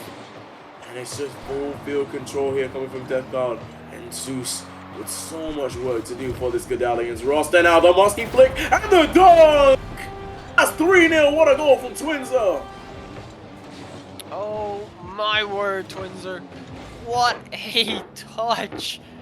Able to predict the clear out from Yotam, and it looks like, even though only a minute's gone, Zeus already looked done and dusted. Yeah, this game looks like it's seen through. They have all the momentum, and Twix there with a double. And that's 4-0 coming from Deathcloud. They've had all the control in this early minute, and look at how the goals are flushing through. At this rate, it could end up being nearly 20-0 to Deathcloud, and that is not what Godalians want to hear, as Twix plays the kickoff well. Alf last man, can't dive just yet, but does well to take Yotam out of the play, gets them out as well, gets around everybody, just leaves it for Twinser, but the shot not on, so Yotam tries to get it cleared away. Missed touch from both sides. The bump attempt not able to come through. Yotam, great 50 as Alf is back. Just clears it long. Dem is already there waiting though. Grabs the reset. Keeping control. Gets past the one. Twinser's already there in the corner. Yotam plays the 50. It falls out to Alf, who's already up high. Can he find the second touch? The midfield Twix is there. The double not finding the target. Twinser fakes the shot, but Danrik able to make sure that 4 doesn't become a 5. The flick up high. Twins are able to make the save this time, and Deathcloud Esports look impenetrable right now.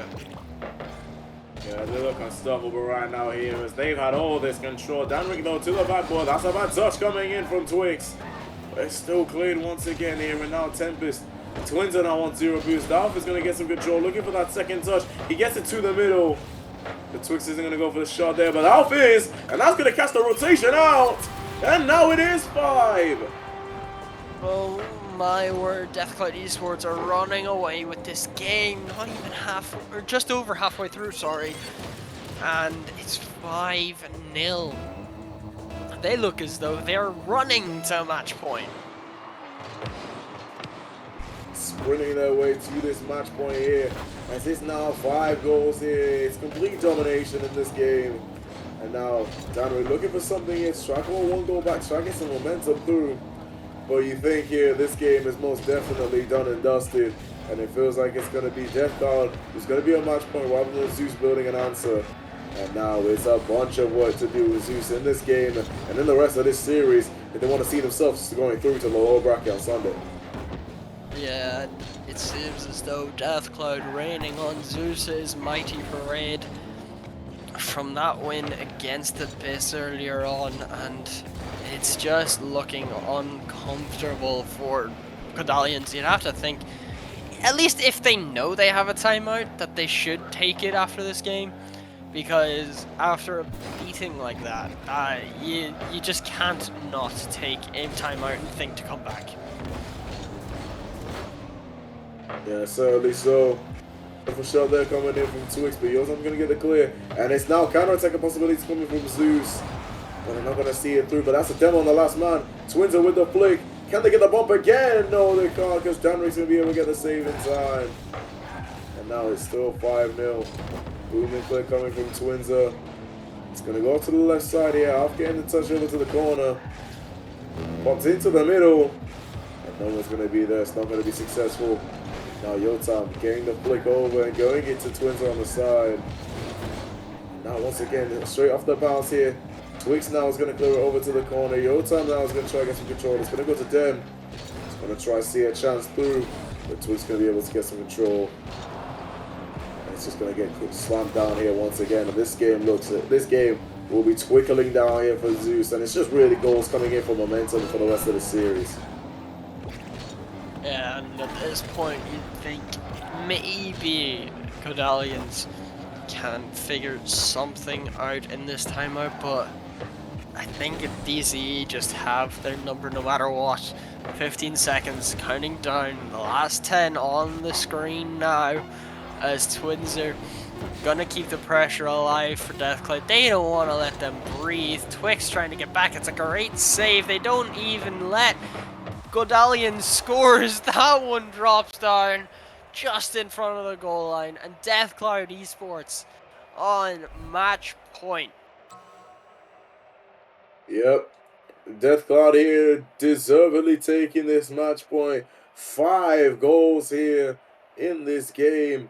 Zeus having to get forced to 6 saves, same as the Tempest to be fair.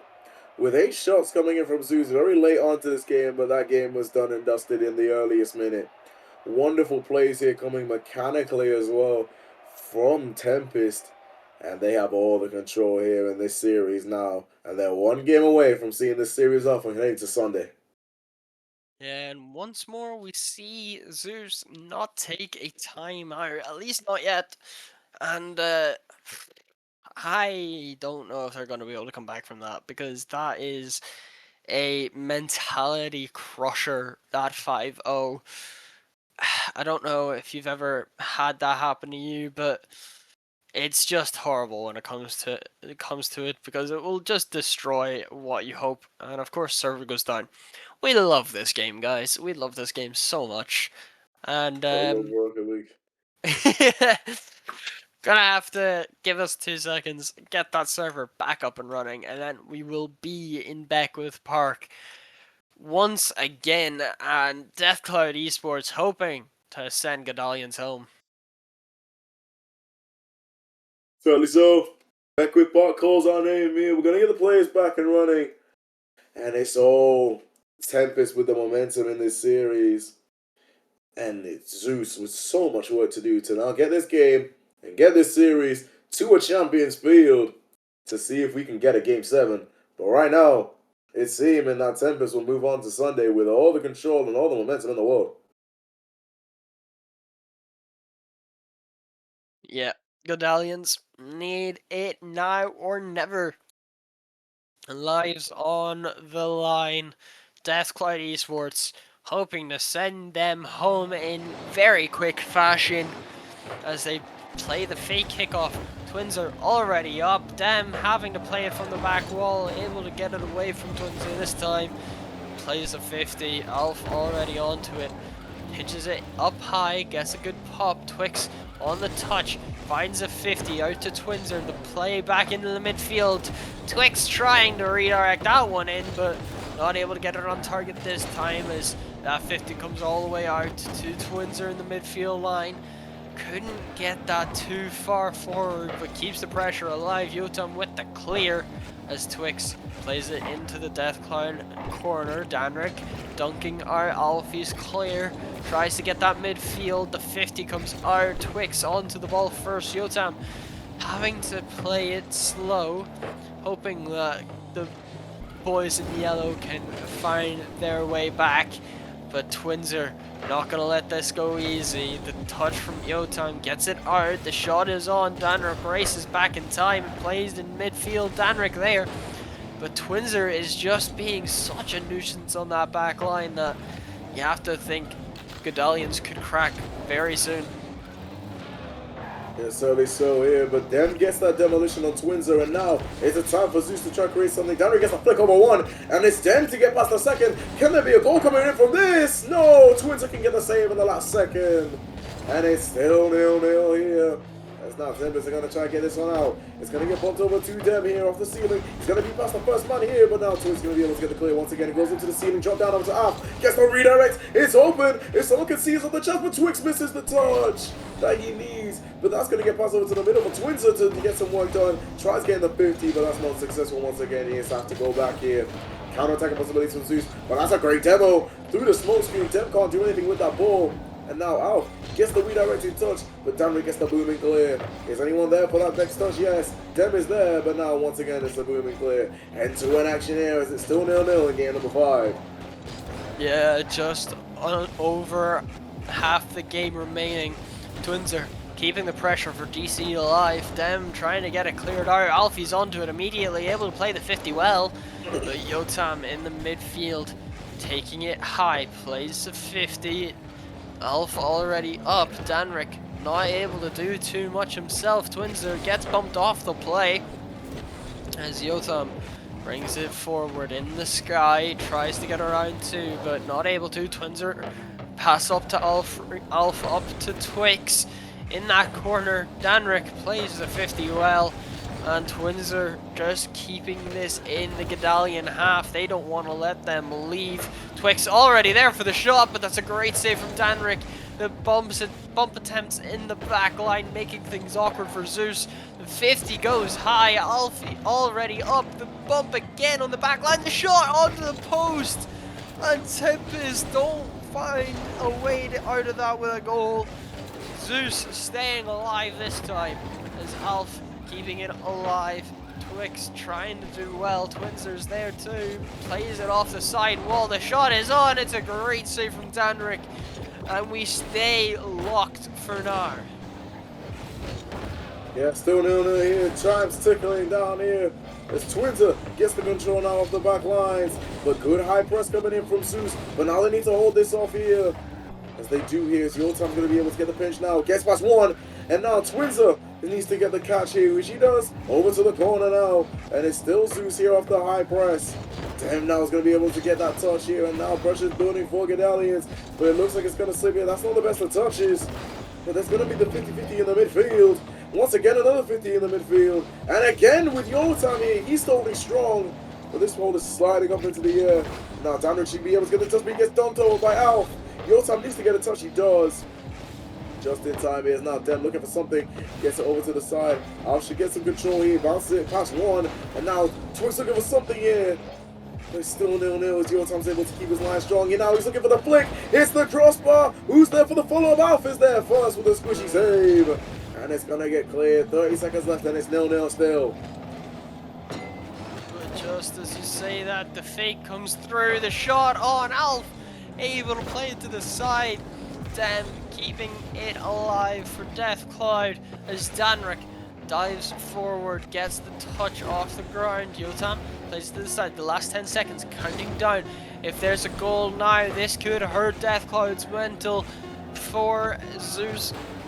As it goes up high, Alf with the 50 keeps it together, gets another one, and we get an overtime in game 5. Yeah, OT in game 5 here. And it's going to go into the middle here. Dem now with the control. Alf now to the corner. And it's going to get moved over into the middle. But no, it's not going to be successful now. Zeus looking for that redirect. Dem's trying to get something. It's not going to be successful here. And now both teams really fighting for this game here. Timber's looking to see off the series in this overtime.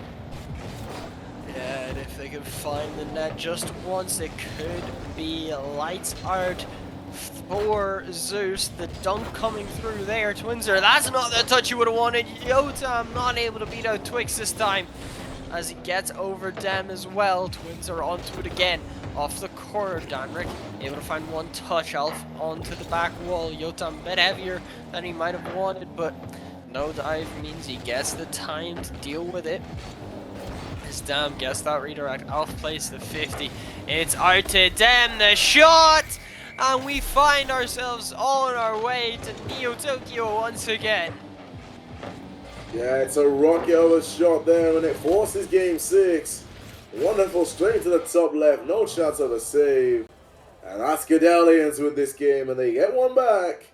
And they're trying to get this 3-1 comeback to go to try see themselves in this playoff Sunday. Yeah, that was exactly what Zeus needed. They've done well after not taking that time out, and Tempest will want to close things out this next game. They don't want to be seeing Champions Field. They do not want Zeus to have any form of a comeback. They want to make sure that it gets done and dusted now rather than later. And let's see, can Tempest keep their cool, or will Zeus just be too powerful for them? Yeah, we'll see what happens here. So now we begin this game number 6. In a few seconds here, we're going to get everyone into the field once again. But Neo Tokyo calls our name here. And Champions Field could be on the horizon as the servers go down once again. We love And this we'll game see what so happens. much. That is now, I want to say, about 6 server crashes already.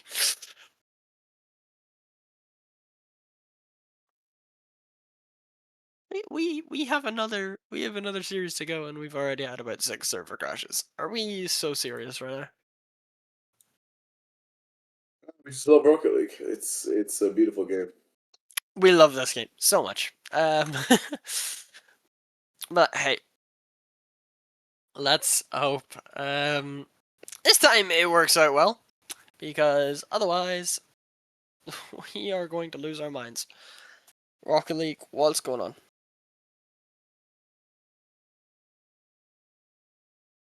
Well, while we get everyone back underway and everyone getting ready to go, we can definitely talk about the rest of this today here, as we've had a very interesting day so far here. We saw Zeus take that 4-2 win over Abyss over in the lower bracket round 1, and now that's the reason why they're here in this round 2 game.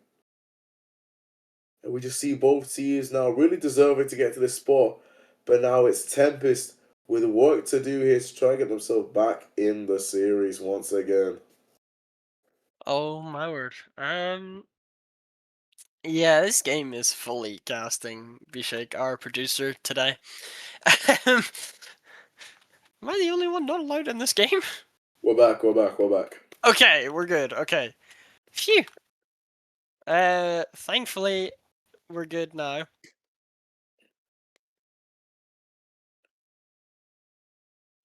Hopefully now we get this through us. All of these are done. And, let's see whether or not that Death Cloud Esports can close this one out, or will Godalians be able to send us to that beloved Champions Field? And it all depends on this game right here. Yeah, Champions Field on the horizon, but Tempest looking to close off that future as they're trying to seal up this series in 6 games. They missed their first chance, but they still have 2 more. As now it's over to the Tempest half to begin off this game here, as they need to take down all this pressure. As now Alf will take control over this ball, take it to the left side. We'll take this control once again. He's being a bit greedy with it. Now Tempest going to be able to get the pinch over to the side, and that's not going to be successful. And now back to square one here for Tempest. But that's a rolling dunk though. That's the shot possibility for Twinzer, and that's in. And it's 1-0 Death Cloud. Exactly how they wanted to start this game 6 off. After not being able to find a goal last game, they figure out a way through this time. Twinzer able to get them on the board. 32 seconds in. Death Cloud already looking good. Death Cloud here already looking strong here. Twinzer with a reset. Dynamic had to be there quickly, which he did just in time there, as now Twix is looking for something here. Alpha is going to be able to get a read, looking for the shot, but it's going to be just a little bit too high and too slow. And now Death Cloud here once again with that type of pressure. He takes a shot there for now. And it's not going to be on target here. Now it's going to get boomed over to the other side once again. They're playing on both flanks here. Demolition coming in from Twix here. Alfie looking to boom it off to the corner. Looking for that second touch. Gets up to the ceiling, looking down. And Dem is not going to be able to get it off to the clear. Now Twix to the side. And it's going to be able to get cleared off here. Now Tempest will all control here in this game number 6. And as they move forward, DC needing to rotate back.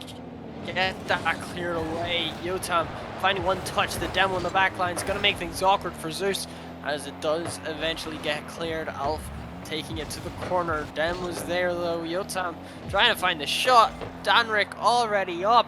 Plays it to the midfield, but nobody is there to turn it home. As Twix keeping the pressure on for Deathcloud. Alf already up, but so is Danrik, able to play the 50 well. Twinser, no way around them, and that will tie it up. Danrik taking that credit, and they are moving forward well. Yeah, no one's there on the backs, and that's a free goal there. It's a wide open net. And there is once again. Now, a lot of work to do here for Deathcloud here if they want to rebuild this lead, rebuild this advantage in the series. As once again they're on double match point now as they're able to get one back here, Zeus. But they need to try to see this off here now. Off to the backboard from them. It's going to go pretty low. But it's going to be red there from the Deathcloud defense. And now Alf looking to try and go for a solo play after counter attack. He's still fighting for this ball. But Dem is going to be able to put it over to the side. And that's not going to be it for that side now. And that's a good shot there from Alpha. It's going to get 50'd off. Follow up from Twix. It's on target. No, it's not. It's the post and it's cleared off. And it's good pressure coming in from Deathcloud here. But they're not seeing off the chances and they're not scoring. And it needs to be figured out quickly because their lives are on the line once again. And we'll have to see Alf already up, taking one touch. Twins are having to stay back this time. And it's cleared away for now for Deathcloud Esports. As Danrik finds one touch. Alf already there waiting. Able to get a 50 off of them. Twinser gets it cleared away. Shot on, but not able to keep it away this time. As Twinser trying to keep it midfield, but with no one able to follow it up, that just leaves that chance to go beckoning. As Twix past one tries to get the ground double, but them able to cut it out this time. Yotam finds one touch. Twins are able to land on it. Alf quickly gets up high, finds the reset, goes low, the shot! That is incredible from Alf. Keeps Deathcloud Esports chances alive. Well, how about that for a solo play there? He gets the free set, goes low, and gets the shot on the near post. No one on the Zeus defense can get that clear. And it's a wonderful solo play coming in from him. And he's showing why he deserves to be in this playoff team coming in for Sunday. But that's a reset coming from Danrik, and he has to get cleared quickly, which it does. And now Alf once again is going to try and go for something here. He goes, gets that booming clear. He tries looking for the dunk, but he can't get it in time. And it's still 2-1 here to Tempest here, with Zeus a lot of work to do. Gets it over Twix. Danrik there, no shot on the last minute. Counting down for Zeus's tournament lives. As Twins are trying to get this one away from their own half. Danrik keeping it there, finds them in the midfield. And there we go. They find the equalizer once again with 44 seconds left on the clock. Yeah, Zeus here. They have a thing of fighting back in series as they do it once again. It's 2-2. And now it's Deathcloud once again looking for a response here, looking to see off the series. But here's Alf by himself, gets the reset, looking to go low, try and get the second touch, but there's a 50 in the last second. But Twinser has the open net because of the setup. And it's 3-2. Zeus couldn't get that defense out in time. And it's an open net for Deathcloud, and they take the lead again.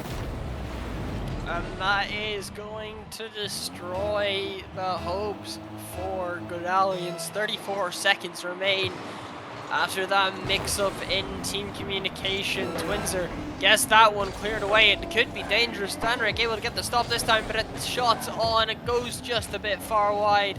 And Yotam gonna take his time. The demo gonna give him a bit more. Alf plays the 50s, so does Twinser. Danrik already up, but Alf on the back wall, able to keep this one away, finds the reset, gets one touch extra, gets the dunk too, and the 50 works out perfect. 5 seconds counting down. Deathcloud Esports just need this ball to drop, and they send Zeus out of the tournament. A wonderful series there coming in from Deathcloud Esports. as they take down Zeus in 6 games. A 3-2 win coming in from them in this final game here. As you see, Twins are taking the credit, but what a one mechanical brilliance coming in from Alpha in this game. Number 6 here as they see off the series and eliminate Zeus from playoff contention. Yep, and unfortunate for Zeus, they have to leave the tournament, but they can leave it with their heads held high. They found themselves in that second round of the play-ins. They did well, but Tempest were just too much. You can see there from the stats alone, the amount of goals change, the demos even, that aggression clearly worked out better for Tempest than it did for Abyss last game. And I'm not surprised to see it coming. But shall we see who our series MVP is, Tino? Sadly so, here as we see who is our greatest performance in this series with Death Card Esports. It's gonna be Twinzer here with 8 goal contributions out of 15, 2,900 point game here with 14 saves and 20 shots with 9 demos. Wonderful stats coming in from our MVP, and he's gonna be one to watch coming in for the rest of this playoff run. Yeah, very well played from Twinzer and very well played from the rest of Deathcloud Esports. They are moving forward, and now all we have left is that upper bracket round. Prime versus Kanoku, and I believe that will be a very interesting match. And yeah, hopefully everyone will stick around to watch that one. Have a good one, and we hope you enjoy it. See you.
Ladies and gentlemen, welcome back to the RSC. It is the Master Tier kicking play-ins for the final time before Championship days of Elite and, of course, the Master Tier on Saturday and Sunday. But we need to conclude our final match. But before we get involved with that there, Rumus, first of all, how are you doing? Yes, hello Danny, and hello everybody tuning into the stream. I know there's quite a few of you in tonight, currently 40, sat here watching us yap about another Masters playing game. I'm doing perfectly well. The weather's been fantastic, the day's been bright, finished early on a Friday. What a lovely way to end the day with a stream of Team Serene versus Nexus here in the upper bracket of the play-ins. Well, funny enough, you mentioned that B-Shaker, fantastic producer, has been doing wonderful work this evening. And, well, we might as well look at the bracket here because the match itself is about to get underway soon. But we might as well recap so far how things have been. And funny enough, with the word being as well, a 4-1 victory, of course, that was illustrious streams as well. The likes of Nox getting slightly a tad unfortunate against Virtus there, but the run so far this evening, as you've seen the Romas here, Zeus done fair enough until they met DCE before Alpha and Co decided to run a 5-0 scoreline midway through and slowly beaten the resistance that happens to be the Godalians roster. Yeah, absolutely. And I was looking at the Godalians roster, I was thinking, oh, they could do it. They could go all the way, you know? And Nox were very similar earlier on, right? 4-2, 3-4 defeat there from the DSQ side, so Virtus advancing through there. But Zeus, they looked all right. They looked pretty strong against Abyss. And then when it came to DSQ's Tempest, well not DSQ, sorry, DSC, yes, I am getting the... Yeah, you're getting it right. Don't worry. Yeah. It was honestly not the showing that I thought. Maybe the best of 7 series beforehand tied them out a little bit. Maybe a bit of fatigue got in there, you know. Maybe it's a bit too early to be talking about fatigue because this could be quite a long series in its own right. Well, potentially it could be, but as you say, the last one at the top of your screen, Prime versus, of course, Kazoo, the DS rosters Serene, the second and third seed at their respective conference. And Joe, since it's you, Roma's here, you know I hate statistics for the most part of it. Anything on the numbers side that you want to speak about this evening? Well, I mean, very similar in the wins and losses throughout, even though in separate tiers. Oh my Conferences. God. My brain's gone already. That's how long of a Friday it's been, even though I've been off since 12. You've only been talking to me for 30 minutes and you're already just, I know, I'm already flapping. I'm already flapping. But no, I think a standout here is the demo stat for Nexus's side, right? 163 to 144. A bit more of an aggressive side from Nexus. Maybe it'll shake up Team Serene a little bit, but again, we're picking at numbers when all we could say is how the teams are going to play on the day. And talking about teams, we could take a look at them now. Certainly so, and the individual stats has been put out. The side of things off it, I mean, GC, of course, the sub of Serene not playing this evening. Likes of Fear on the other side was Aztaka's main player last season in an elite tier, so both two players have stepped up. But we have, I suppose, an affinity, or I suppose an outline support, if you want to call it that, but we'll be interested our predictions go. Kieran and Jazz, of course, the Dutchman and the Welshman. Bit of an odd connection, that one there. I don't know, I wouldn't say it's an odd connection. I mean, there's definitely going to be no Welsh bias in this cast. I can guarantee that now. Maybe not. Come on, Jazz. Let's get it. But I know Jazz and Cal are both pretty good mates as well. So this will be a battle of the friends in this play-in. So it'll be quite an interesting one to watch how both captains fight it out here tonight. Obviously, both playing all their respective games and getting some pretty good shot percentage accuracy as well. In fact, the exact same shot accuracy of 24%. So we're looking at potentially Kieran to step up as well for Team Serene. We know a lot about Kieran, don't we, Danny? We certainly do there, but I just making sure here, one thing, we are waiting for one side of the rosters to come on in here, but what is, I suppose it needs to be mentioned is not necessarily just outright the friendships and everything else and the known quantity. Wombs, of course, a top-end player in his own regard here. Quite literally, you know, looking at things here, potentially could be that major threat here. But before we go into talking in depth, and I think everybody's going, Joe, what? Let's get the match started here shortly here. Prediction, where are we going? Prediction, well, come on. It's right above me, Danny.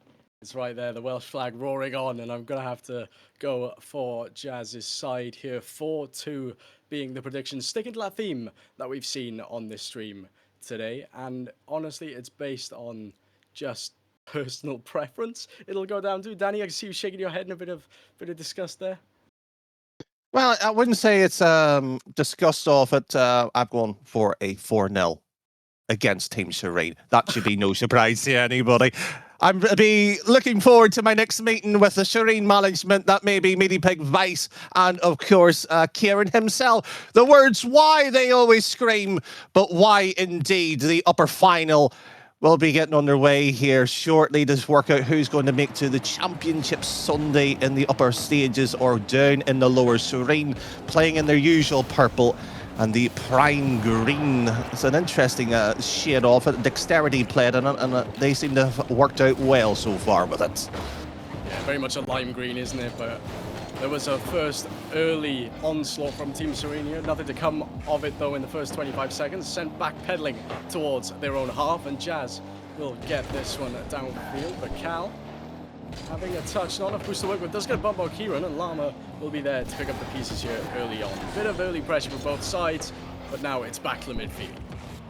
Another play and Pop moves across here. Serene was warming up with a multiple times champion in the form of D-Lens season as well, where it's a little bit not necessarily outstanding, but you know, you want to have that warm-up good in flair, and there is the Serene AGM getting a touch as well too, and may have not been in the VC earlier today, but Jeromus was, and Kieran was hoping for me to hype him up, praise him, the player that I coached for the last number of seasons, in fact in the RLCS as well too. He expected warmth on the broadcast. Absolutely diabolical. Absolutely disappointing. He was practically begging for it too. It wasn't even subtle. Crying out, saying, please support us. Well, if we're going to have to support you on the broadcast, we're going to have to see some interesting scorelines from Team Serene here, because Danny, you've gone for a 4-0 prediction the way of Nexus, and that is a very bold claim to make, considering how close these games have been, and Llama will get the opener in game number 1. A person I respect deeply, and I think everybody else would be hoping to see the Serene train continue. And Llama, as former top-end player, think as well, playing with D-Lynch back in its day too. I might need to be corrected here, but I'm pretty sure that was a long cycle back in the ERLS days. But here nor now, it's a double commit here out of Serene, forcing to a secondary double commit here in Kieran. Whimpers across the sort of the 18-yard box, trying to scratch that one away. Doesn't happen. GMS gone out of the pitch as well, and Jazz will be rotating onto the ball here. Yeah, very much some desperation early on here in the defensive back lines for Team Serene. They were, yeah, it was just some very scrambled defense, bit of miscom there. You only want to see going one for the ball, but that's another double commit from Team Serene. A drop down shot attempt by Loans there, not found, cleared away by Jazz, but again, it looks like this prime side did have an opportunity, but it's gone back the other way. Well, there's quite a few people speaking into the run-up this week, chatting to various players in the tier, and when asked about this particular matchup on the docket itself, a lot of people back Prime outright in terms of winning it, not necessarily tipping, of course, the favour to Serene here. So the fact that lead by 1-0 would be to some extent a surprise, but again, the RSC cast had their predictions, and a few of them got already ruined by, of course, the likes of DC earlier today by going through. But again, that's predictions for you. It's a game of guesses as how good is the education behind it, and that one is being somewhat suffocated by the way Serene is trying to hit on the counter. So Kieran, though, does get a shot, finds the bottom right corner. 2-0 to this Team Serene side, and they've got off to a good start. Very shaky in defense, but their offense doesn't look half bad. Doesn't, you know, it's refreshing to have that somewhat defensive game, because we've sat here and watched Rival and Elite, and it was a 45 goal game in Elite. It was Dexterity's lineup. Unfortunately, lost that one. It was the Yellow Crab playing it with his fellow teammate Sellers, who stepped up, I think, for the Masters here himself earlier this week. And it's refreshing to have a series that isn't going 5-4, 5-5, 6-5 type scorelines. Well, yeah, absolutely, and that's the kind of thing you expect at this Master tier, right? Not a high scoreline yet. We saw Deathcloud get a 5-0 result. But that felt like a bit of an anomaly once you took a look at the rest of the games, all looking to be a bit more tighter than that. But 2-0 seems like a reasonable scoreline for now, and quite the feat for this Prime side to pull back. While, yes, they've had their attacking opportunities, they haven't quite converted any of them. And to be fair, Team Cerene's double commits have worked out, but this time their defense falls apart. 1-2. Well, 2-lane of the flatness off it. Kieran challenges poor, like, should have been doing much more better. Arguably, you probably shouldn't even touch for the 50. Ricochets right into the middle, where Wome's far too experienced to not win it. And Shireen, who, if you were supporting Kieran in the last 2 campaigns in his elite, knows that he goes the distance when it comes to games, but it's always a nail biter. Leads may be thrown, and that's your precautionary warning if you are supporting Shireen this evening. Absolutely so. Again, a bit of shaky defense from Serene. Tap towards the backboard, but no follow-up. Will allow this 50 to come forward with the final 30 seconds here. Game number 1, Kieran has a chance to get a pass inside, challenged by Loans, and back the other way it'll go. And it's been quite a bit of midfield game here, and it's whoever comes out on top with most of the resources ends up coming out on top. With JMS, we'll try and make something work. Not quite. It's intercepted in the air, and Jazz falls back on that one, leaves it for Kieran to the corner. Jazz will be looking for this. No, Cal. Quick speed on the backboard. It doesn't look like there's going to be enough here unless we see something spectacular. The ball dropped to the ground, not quite as Prime try to keep this alive, but it will hit the ground, and Kazoku will take game number 1, 2-1. And Joe, what, it was nearly a bit shaken at the back lines there for Shireen, because you sat there and saw it yourself there, Deromus, in terms of the fact that it was a double commit, and essentially Shireen was playing a, hard to put it very kindly, game management. It was delay, slow the game down, get the 50, and just trying to see the game out here, which is not necessarily you'd be looking at and sort of going, it's the right decision to do, but to some extent opening the door and saying that they're happy to allow the opposition to have that much time on the ball, which is a bold move to say. It really is, and I was taking a look at the field domination, right? That's like one of my favorite stats. It's essentially the possession stat of Rocket League, right? And yes, I am a stats nerd. If you haven't watched me before, enjoy. 57% to 43. The chat are already calling you out for your prediction being wrong. No, it's like I'm really deeply being wrong, worried about predictions. But I'm so heartbroken.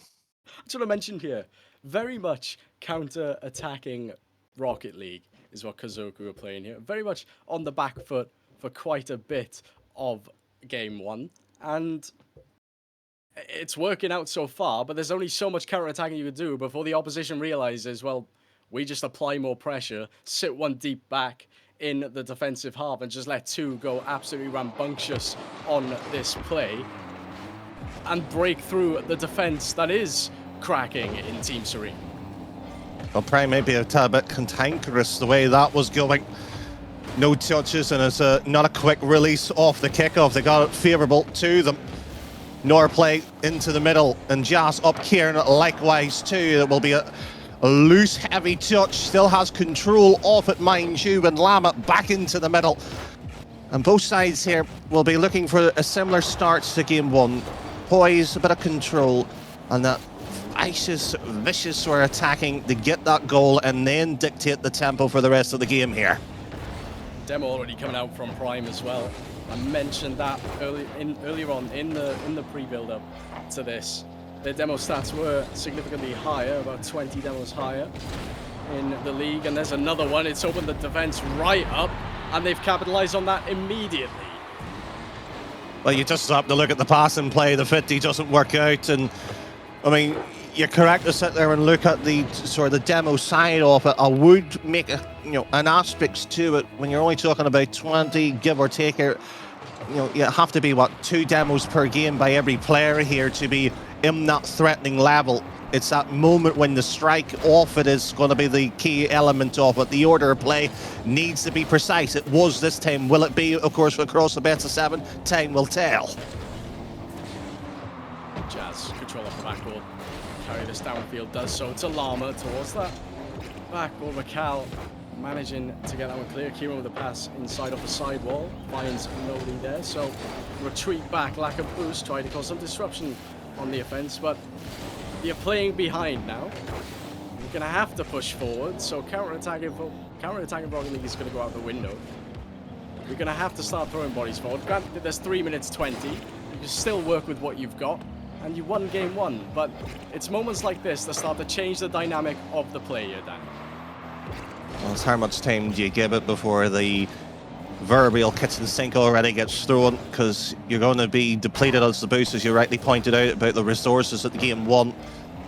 And hence the structure is going to be such a key point of it. Kieran gets us, of course, clear this time around, and Jazz, she's cycled the ball, quick shot onto it, and no demo, and that seems to be the promise. Serene Lama done it no more than about 20-30 seconds ago, no touch on Cal, and again, no goal from it. Yeah, Loctite at the minute from Prime on the back line, and Cal will have a full tank to work with, but Lama with an instant challenge towards that backboard. Kieran with a shot opportunity, sends it high, and JMS will tap that one away. Lack of boost to work with though. Jazz comes flying in, and use the pressure from Serene, and Jazz, the Welshman, makes it 1-1. And who said that tonight's commentary is going to be very biased? Of course the Welshman scores, and it happens to be when Jeromas talks on it. The man had a decent RLCS run as well of late. Normally always does. And he always normally gets a deep run in the RSC as well. He'll hope to go one step further again, of course, as GMS here trying to put a stop to as Cal onto the ball here. The friendship temporarily suspended, of course, to see who gets on top of it. Soft touch here for GMS to follow it, and Kieran and Jazz both miss it. This might be the easiest goal Prime will have in this. I'm sorry, is this Master Tier or Challenger? What is that defensive effort? We were just praising Jazz, and it's another double commit on the back line from Serena. I just can't believe what I'm seeing here. Like, they've got to get this sorted, otherwise it's going to run away from them, and they're going to get punished for it. They've already been punished for it twice. So what you're saying is hit ball win game then? At least get something on the backboard. Might be a few sticky notes of concern sent to the team. If they have a coach, they might not want to listen to them. And for any somewhat insider, it ain't me, I'll tell you that now. And it's a bottom right, snugly put in here by Kieran. It is a response, mind you. It's indeed. Cal getting a bit over-aggressive as third there. Didn't allow time for the players to rotate back, and Kieran saw an opportunity. As you said, snugly in that bottom right corner. We're all level again here with a minute 40. What I thought was throwing the kitchen sink at 3 minutes 20. There's been plenty of goals to come from it. Jazz now an opportunity, not the best flick in the world. Will allow Ilana to come forward, but Loans has an opportunity of their own here towards the corner. Beats out one, and it's a fake for the second touch to allow Cal to slip that one away. I'm surprised that one caught Serene napping. Surely you should have known that based on the trajectory that he was going up. But again, it came all from the kickoff, and that seems to be Serene's biggest weakness so far here. Not necessarily getting the application from it, then following suit on it, but it could easily be wiped away if we just could have got that one sent home back into the middle, of course, and a wide open net by Serene. They're pushing the boat, arguably too early. Well, we were talking about low-scoring games. It's been an absolute barnstormer in the first 4 minutes of this one. 5 goals scored and potentially more to come here. As Prime is still knocking on Team Serene's door. JMS doesn't get anything on that. Was a 50 and another 50 at that. Llama then has control. A third 50. JMS will set this one downfield. Kieran with a touch, but there's no one back. That net looks open. Llama doesn't have boost. And Cal's missed. Cal's hit the post. I thought it was a certain four. It's a bit of a situation of too much respect on the pitch for players.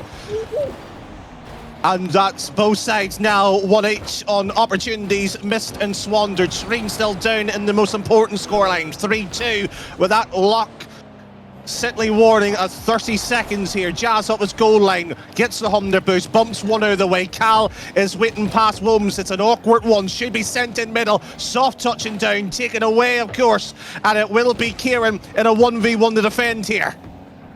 He manages to get the boost, but a pass to no one really in the mid, and they all look a bit awkward. Of Team Serene there, but Kieran has an opportunity, self-settled by Jazz. Llama now with a potential shot direct towards net. It's not going to be threatening enough. The clock has hit 0, but the ball in a dangerous area for Prime here. Kieran now has a chance to keep this one up, does so, but it looks like Loans has the opportunity, sends it back downfield, and Kieran can't get back in time. Prime make it 1-1. We head to a best-of-5 series. And you know what, when you sit there and look at Shireen when that last option, I think it was Lama trying to take that shot here. Was it too close for the pass? The angle, unfortunately, I couldn't sit there and give you certainly what was the better option. But it was too little too late here. And you sat here, said it yourself here, Jerome, was coming into game 2, where if the play was essentially outright just pure counter-attacking, sitting essentially playing deep, they're not going to have the opportunities. And, you know, it may look tight in terms of the shots and the output on the numbers front of it. Based on what we've witnessed, it's Prime on top. Yeah, absolutely. They've taken the opportunities. They've capitalized on Team Serene's mistakes, right? There's been too many of them, too many double commits, too many miscoms, and just like that, it's a quick punishment. It's a quick turnaround. We're back to level in the series again. Now, heading into game 3, Prime then keep doing what they're doing. They've managed to get Team Serene's number already early on. It looks like the counter-attacking style of this side is going to have to go out the window. We saw that in the field possession stats again, 51-49 this time, a much more even affair. There was not as much sitting back, but that's because Team Serene couldn't afford to do it. They were sat back for a total of 30 seconds, they conceded a goal, and just like that, they had to push forward. Now, is it back to square one for Team Serene? They go back to counter-attacking football until the first goal is scored, or will they have to come charging forward again? It looks like they might have to. Well, it might end up in the situations here. The chainmail armour and the Cavalier of St Arthur's sort of type of a cavalry performance here by Shireen required trotting up into this game and matchup. They cannot afford here to be the damsel in disgrace here, and Kieran trying to canalise the opportunity. That happened either here. North 50 and Jazz left awkward. Should be a tough off the backboard, potentially into a psycho. No, plays the safer up the 2 option, and it should be a direct passing line to Lama. No boost, mind you. And once again, Shireen left awkward. Yeah, being starved on their own back line. It's always a dangerous sign at this level. And Lama tries to make something work, gets a bump on the second, which will allow Jazz this opportunity to carry this ball downfield. We'll get a tip past one, looks for a bump on Cal, not found. The friends not clashing heads quite literally there in terms of the pitch, but you know, it was close enough. Still 1-0 to Prime though, as this offence has kind of been dwindled out. Here to the left side to Jazz, no direct line on this particular line of transport here. Lama just boots that one downfield, and Jazz gets a decent connection. Back ball read. Anybody to continue. Kieran gets non-demo here, and the statistic that Jerome has highlighted into this matchup plays dividends once again for Prime. It was a free backboard, Danny. There was no follow because of that demo. But it looked like Kieran wanted a half-hearted attempt towards it. Just like that, we're back in the Team Serene half, and it looks like Prime try and get another opportunity to tear open this back line, but a bump comes through. Jazz will have control, not a lot of boost to work with. Again, past one, doesn't 50 the second, so Kieran now has control. Takes the boost, 50's that high, but Cal will be on the end list. Lack of boost for them, though, will mean a nice Irish ball downfield. Oh, there's a few Dutchmen certainly doesn't like that way of playing. Fortunately for myself, Kieran does love it. And it will be Lama who will be hoping for more from it. The team 2 back shot on target forces a double commit out of Prime. Jazz continues. Lama, no infield pass, but it will be a 1-2. Not quite as silky smooth as we saw from Prime's delivery. Shireen still shaking here, not getting any purchase onto it. I want to question the decision maker from Team Serene there. You had all 3 players of Prime in that corner. They weren't going anywhere. and all of a sudden the ball just came flying back towards them. There was an opportunity to go right-hand side of the pitch, but decided better of it, and just like that, it's been sent away. There was an opportunity if they played their cards right, but just like that, rejected. It's towards the backboard. JMS tucks it away. It's 2-0, and still no response from Kozuko. Well, Jazz went for the 100 boost. Thought Lama was safe enough to deal with this one. And you can see on your screens the distinguished and the extinguished breath probably on the players as well too, if the face cam was present, as Lama trying to resolve the issue and get at least a reprieve here by a goal. Double commit by Prime, and Kieran left awkward corner touch into a soft one. And Wolves is just sitting here, and Prime should be doing what Shireen did to them in game one, and that's just essentially drain the clock down. Well, they've got that 2-goal advantage. They got that breathing room. They can absolutely whittle this clock down if they want to, but sitting back isn't an option if you're Prime here. Nexus, they love going forward. They love basically starving the opposition, it seems, and it's working wonderfully for them. JMS will keep on the attacking pressure, but Jazz will have a touch in. It'll go to Kieran, and that link-up play worked wonderfully. 2-1 with a quick, funnily enough, counter-attacking goal. It's a battle of playstyles, defense versus offense, and so far the attacking side's been on top. The Reigns needs a second one, and with about over 90 seconds worth of gameplay, the fire in the second one, it would be a decent enough amount of time. You'd be hoping to have it in the situation, and Jazz, Mr. Reliable of RSC, has become unfortunately a bottle job with that side woodwork. Rattled, shaked and shimmied, but more importantly, did not go in. Should have been 2. Could have been 2, would have been 2. It is not 2. Minute 5 left to go. We're back in Serene's half. Jazz trying to push this ball forward, and it falls to Lama, but JMS with a good recovery there to get that ball. Jazz lack of boost to work with goes for this one. Leaves Lama stranded as last as Loans know it. It looks like Loans does, and it's 3-1. Wrong order once again by Shireen. They're like the kids who learned how to do the fancy ties and trying to walk out in their dress slippers. Unfortunately, they forgot where the dress shoes are. They need to get their tuxedo ready because it's meant to be center stage. It's meant to be showtime if it was Pegasus here for the absolute cinema, as the new kids on the block would say. It's been far from it. Jazz going to cut across there is definitely the wrong decision. Got to be thinking as well. Nations Cup coming up in a couple days. Playing for that Welsh side.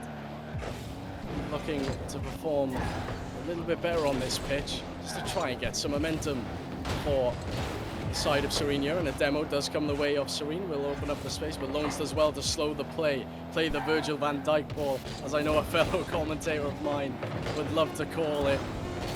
But with 10 seconds left, a 2-goal deficit, it is going to be too much to ask. Now, I think it is mathematically impossible. It absolutely is now, as Cal kills that clock off their own backboard. We'll potentially get a sting in the tail for a 4th, but no, it'll be just that. 2-1 to Prime, and I feel like a timeout will be called by Team Serene. I might be inclined to disagree with you here. I feel like and maybe perhaps a touch arrogance by Shireen, but they would look at the situation. It was the close. It should have been 2-2, and we had to push for it because we were 2-0 down, or 2-1, sorry. So why, change it up here? But I'm not saying you're wrong. I would have called it in my position, but obviously they feel much more confident in their own gameplay here. Yeah, but if you're seeing exacerbated size and a bit of heads in the sand, surely that's the perfect time to call it, right? If you're the captain, if you're Jazz there, you're going, right, we need a reset, surely. Unless I've sat there and said in the middle of the matchup and sort of going, right, here's the issues, what we think it is, here's how we're going to play around it, and they might look at it and sort of go and say the last 20, I was going to say 20 seconds, but the last sort of minute 20, it was good enough to sit here and say we're not going to worry about the issues that Prime could throw at us. Look, I'm not here trying to justify Shireen's decision. It's an oddity. I would have called it myself. I agree with you. Trying to lay down maybe a counter argument here on why it wasn't, but game number 4, and it'd be interesting to see will we go 2-2 or 3-1 with a match point. That was quite interesting there, Jazz, obviously with the mark, but it's a bit of a weird one. A dead ball rolling slightly the way of Serene's side, but it goes back to Nexus Prime's half, and Cal did well to just get that ball back downfield, and Loans playing exceptionally well so far in the series, it has to be said. Seems to be causing all sorts of chaos, not just in net, but on the back lines, but Llama does well as a last-ditch save there to keep it 0-0 so far. And Kieran, and it's a demo, and they got away with it this time around. Shireen, and there's a diving challenge by Chaz there. No slippery box play into the middle because nobody was ready for the ball to ricochet the way it does here. Back it goes to the Welshman sitting in the back, warms this up, met by the two of them, seen each other a number of years, those two. As Lama likewise up GMS, gets a touch and at least unleashes Cal for an attack here. It's a whimper of one as it just glances the left side of the net there. Pressure is mounting on Serene here, though we've seen this before. This time it's not an early goal towards the back of the net. It might be a later one though, as Loans sends it towards the backboard. Cal waiting for that one, but touched away there. JMS flicks it up, tries to get a BL2, doesn't work out. Cal, good control touch, looking for a 30%. No, directly challenged by Llama. But again, Serene struggling to get out their own half. But we knew how they like to play in game 1. That's how they won their game 1. They're definitely going back to their roots, and another counter attack off the crossbar. Llama making it 1-0, and it's that quick 1-2 pass again. I would argue here, and there's not a German on that lineup, but its efficiency is frightening when they get it right. Defend, and it's like that 4-4-2 scenario with the two-line wall here. Llama steps up there. Critical goal, but it's only as good as your defence. And Serene, we've seen you leak a few goals, and it's cost you before. Can you prevent it this time? Well, they've got the advantage, and teams that have had the advantage in the series so far have gone on to win the game. That's just how it's gone in the 3 games that we've seen. May have put a lovely little caster curse on that one. I feel like Kieran will be hating me for that one, but who cares at this point? It's been quite an entertaining spectacle so far, but Jazz looking to carry this one all the way. Just not enough though, as JMS finally shows up, gets that ball downfield, and look to be in a threat of their own here. It's all right, I'm already off Kieran's Christmas cards.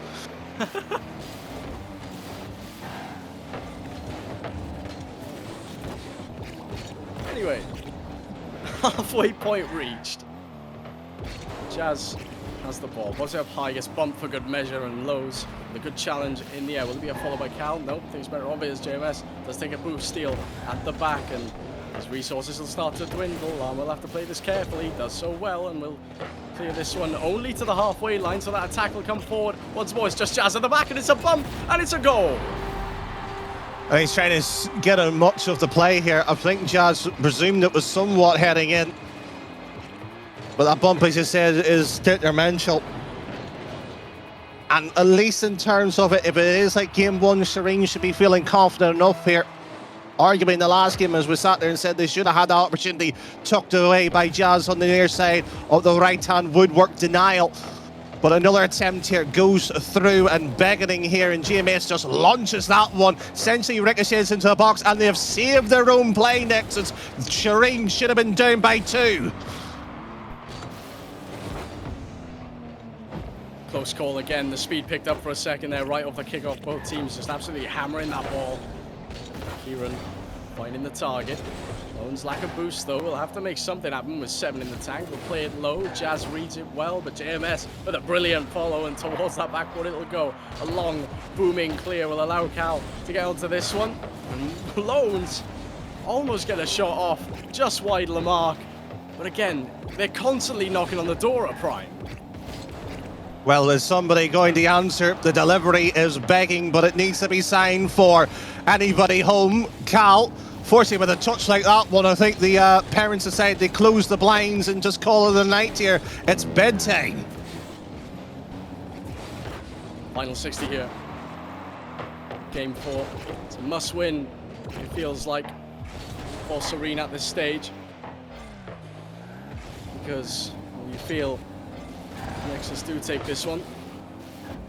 It's going to go 4-1 because, well, quite frankly, I haven't seen much of an offensive movement from Serene now for a good 2.5 minutes. It's just been sit back, let the ball come to them and see what happens. There's not really been a game plan, but Jazz, an opportunity to solo, but Loans just stays up so high for so long, manages to get that touch, and JMS with the 50 on Kieran doesn't quite get the boost, so this attack may not amount to too much, but my words might be eaten. Jazz gets a clear on that back line. No Jazz on the other side of it. No team is a lack of boost bumps, so Serene is the side a lack to play for it. Shot on by the top end goal scorer of Elite of past seasons. Misses it, the opportunity as Cal denies it. We've seen him plenty of times in the winter interviews, Cal. Would not surprise me if he wants another one here. Net wide open, and Serene, as he went for the boost deal, gambled on the kickoff, got back in time. Jazz launches that downfield, and once again the Englishman on the line. Interesting touch there by Cal, will allow some pressure, but Lama not getting anything onto it. Kieran though with a great 50, he'll fall to Lama, who's rotate around. Doesn't get a clean enough shot onto that one, but Kieran, lack of boost, they don't know that. Played 50, it's gone high. Who's going to be on the following end? It'll be Loans to take a touch. Jazz playing patient, but it's just wrapped around. It's going to be awkward now. Got to play this around the world. Take it up off the backboard, but again, immediately challenged. Pressure mounting. Kieran's going to be awkward. It's a double commit again. That ball bouncing freely. Jazz can't get back. And it's another double commit mistake that has allowed this. Prime 2-1, 48 seconds in overtime with another Team Serene mistake. The whole decision in terms of what they were doing on the attack was okay, but even from kickoff, I sat there and said, I don't know who was the offending member of Serene to go for the boost steal that early. Surely when you're playing in that position, you would, calm the game down.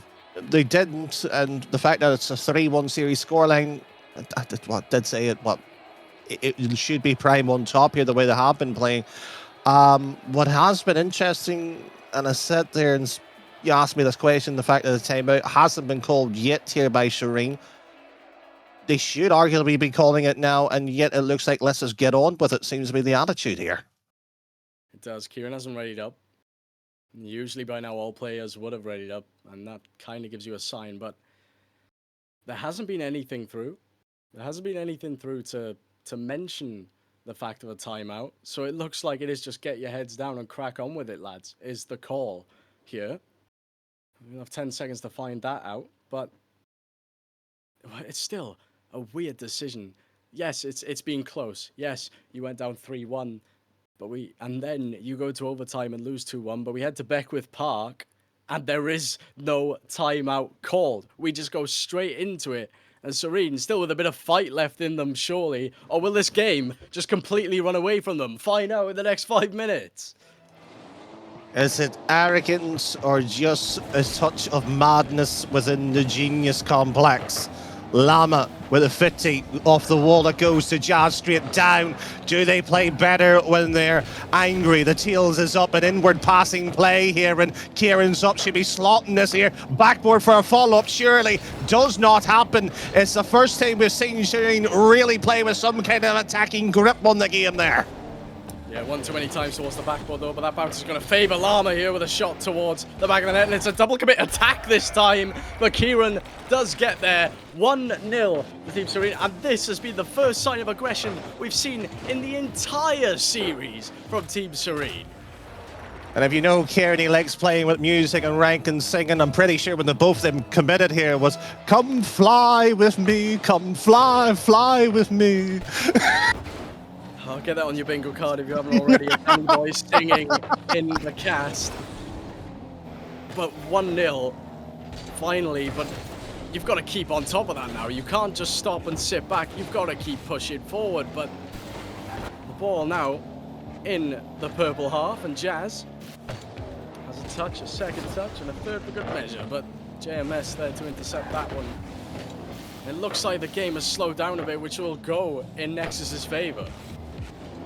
Kieran soft touch, trying to get the dribble to essentially pop the flick over, but runs across here, Wums, and that's a mistake defensively. mistake. Absolutely. And it's from loans. The players have been playing exceptionally well so far. It's about time you saw a mistake from them, I feel. Because you can't be too consistent in Master, right? Surely not. Not in the play-ins. There's pressure, there's nerves. And things do stack up as Loans again pressured on the back line, this time from the offensive first man of Team Serene. So they are getting stuck in now. 2-goal advantage with a minute and a half played. I feel like this one is much easier to hold on than the 1-0 they had in the last. But it's all about how they pan this one out now. Can they keep the aggression going for 5 minutes, or is that too tough of a task to ask? We'll find out, as you rightly said. We will find out what is going to be produced here in GMS. Can't get the ball right into the mid, and I think it was either Vale or Hodge. I was casting them last week in the lower final. It was the comment essentially that sort of white line fever. Can you get over it when you are on those sort of match point scenarios? How good is Prime's nerves? Initial touch there by Kieran. Pressure mounting again for Prime. That's a lovely clear by JMS. Flip reset pop. Really doing too much, nothing threatening there. Llama will take a mid boost and an extra touch. Cal has to retreat back to get to that one. Jazz, keep this in the corner. Corner ball is perfectly fine. If you're Serene, however, if you step all your players over the line, you may get punished for it. But Kieran just gets back in time. Looking a bit shaky in defense though again. And it is 1-2. A comeback potentially on the cards now just after the halfway mark. That's a pure ball. And we've seen this story play out. 2-1 was Serene. They were leading 2-0. They did need the last few seconds to grab it. Then suddenly 3-2, it was just pure Prime at that point. In the last two games, you maybe thought Serene could have got back into it, with the chances they've squandered away here. This is going to be a test of endurance. The mental game is going to feather a few players here at this point. Aslama up, Cal 2, and Womes is looking for the redirect here and just tips it to the corner. There's no mucking around there by the master player in the form of Serene's AGM. He gets the job done and dealt with, but 2 minutes and none, there's plenty enough time for Prime to cause a few nightmares. In the midfield, Kieran does come out with the ball, but immediately intercepted by JMS and Llama. 50, it's gone the wrong way. Jazz left very awkward on that backboard, being a bump left, right, and center, it seems. Cal, though, with a touch, to find a dunk on Llama, but Llama sends it the complete other way. JMS back into the mid. Kieran then. Again, just a bit of midfield possession play just to try and get some control. It's a bit of an awkward, slow floating ball across the middle of the net there, but dealt with well, and back to the Serene side we go. Not for long. It's been 50'd out well. Kieran, soft touch, Jazz to take over into the corner. Delicate were the touches, but not the possession being held for long. Kieran just leaves that one alone here, while it was by Colmore. A mechanical fire here. GMS is continuing plowing down that line, and that's a redirect of a miscalculation. That could have rattled it in. This should have been an own goal technically, and wow, va-va-voom! Ring ding a ding ding ding. 2-2. It's Prime. Get the equalizer. 41 seconds left to go, and it's a question now you're going to ask for Team Serene. How strong is your bottle? Can you hold on? Can you fight for another goal? Or is your mental completely gone at this stage? You've had a 2-goal advantage, and it's been dwindled to nothing. JMS on the backboard, looking for a drop down for Cal. It's 50 through. 3-2 with 30 left to go, and that bottle has been shattered. Would be shattered if you heard Crazy Frog in the background.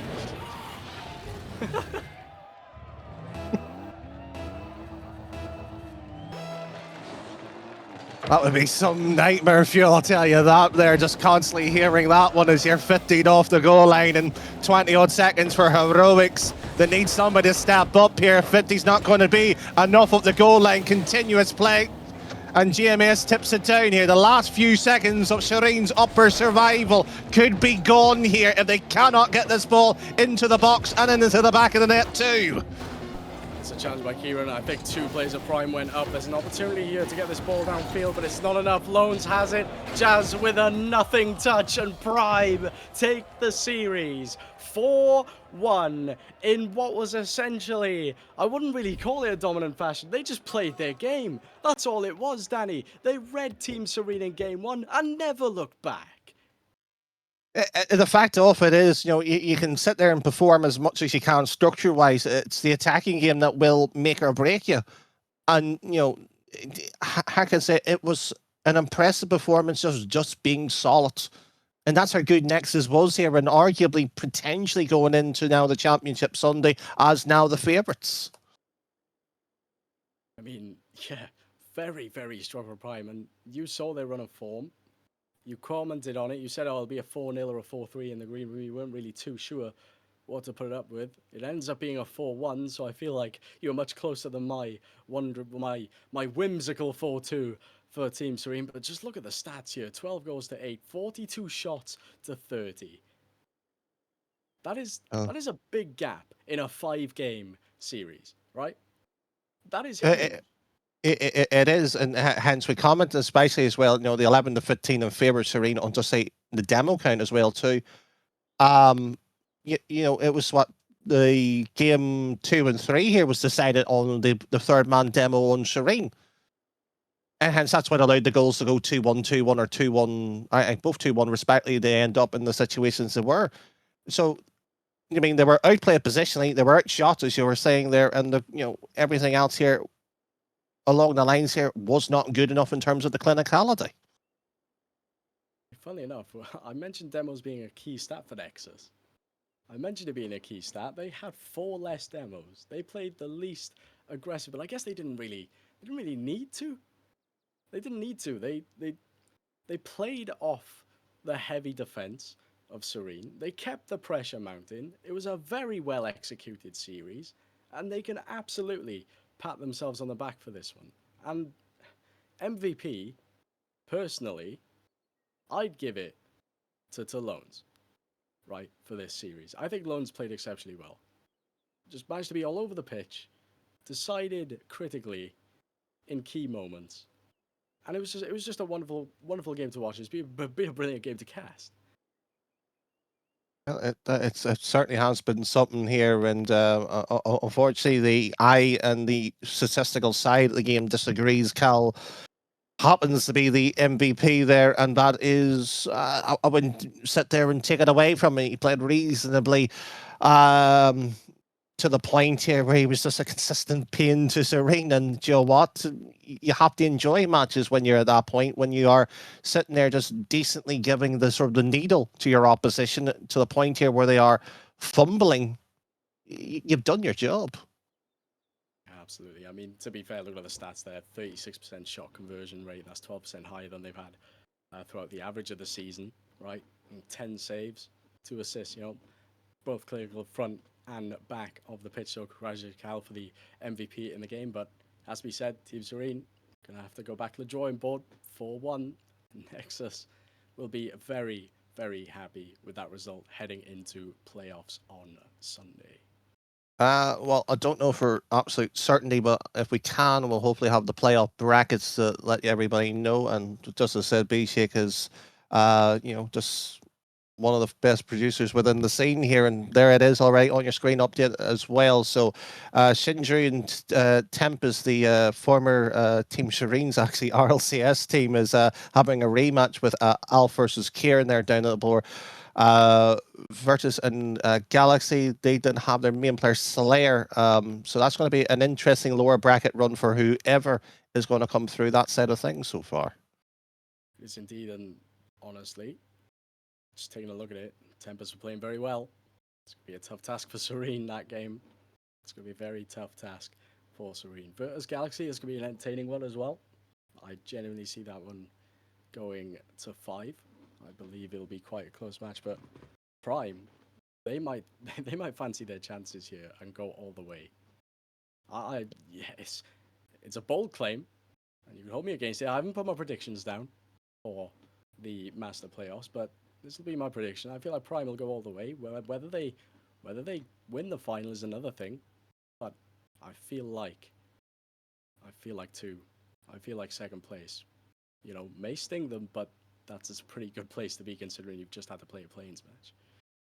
Well, you would just have to cast back all the way from RC6 to go from the lower bracket run, which was redone last weekend here. Very few of the old timers like myself was around here, but it was a magical evening. It would take a massive challenge for any of those four sides. Whether we see Prime or the likes of Berserkers does it, we will find out, of course, in 2 days' time. Join in, of course, on Saturday and Sunday for the championship days, of course. But a huge thank you to, of course, Badass, SW, and of course the our various other sponsors too. We will break everything down, of course, on the weekend when you tune in at the same sets of time. But until then, have a good night, everybody. We'll see you on the other side.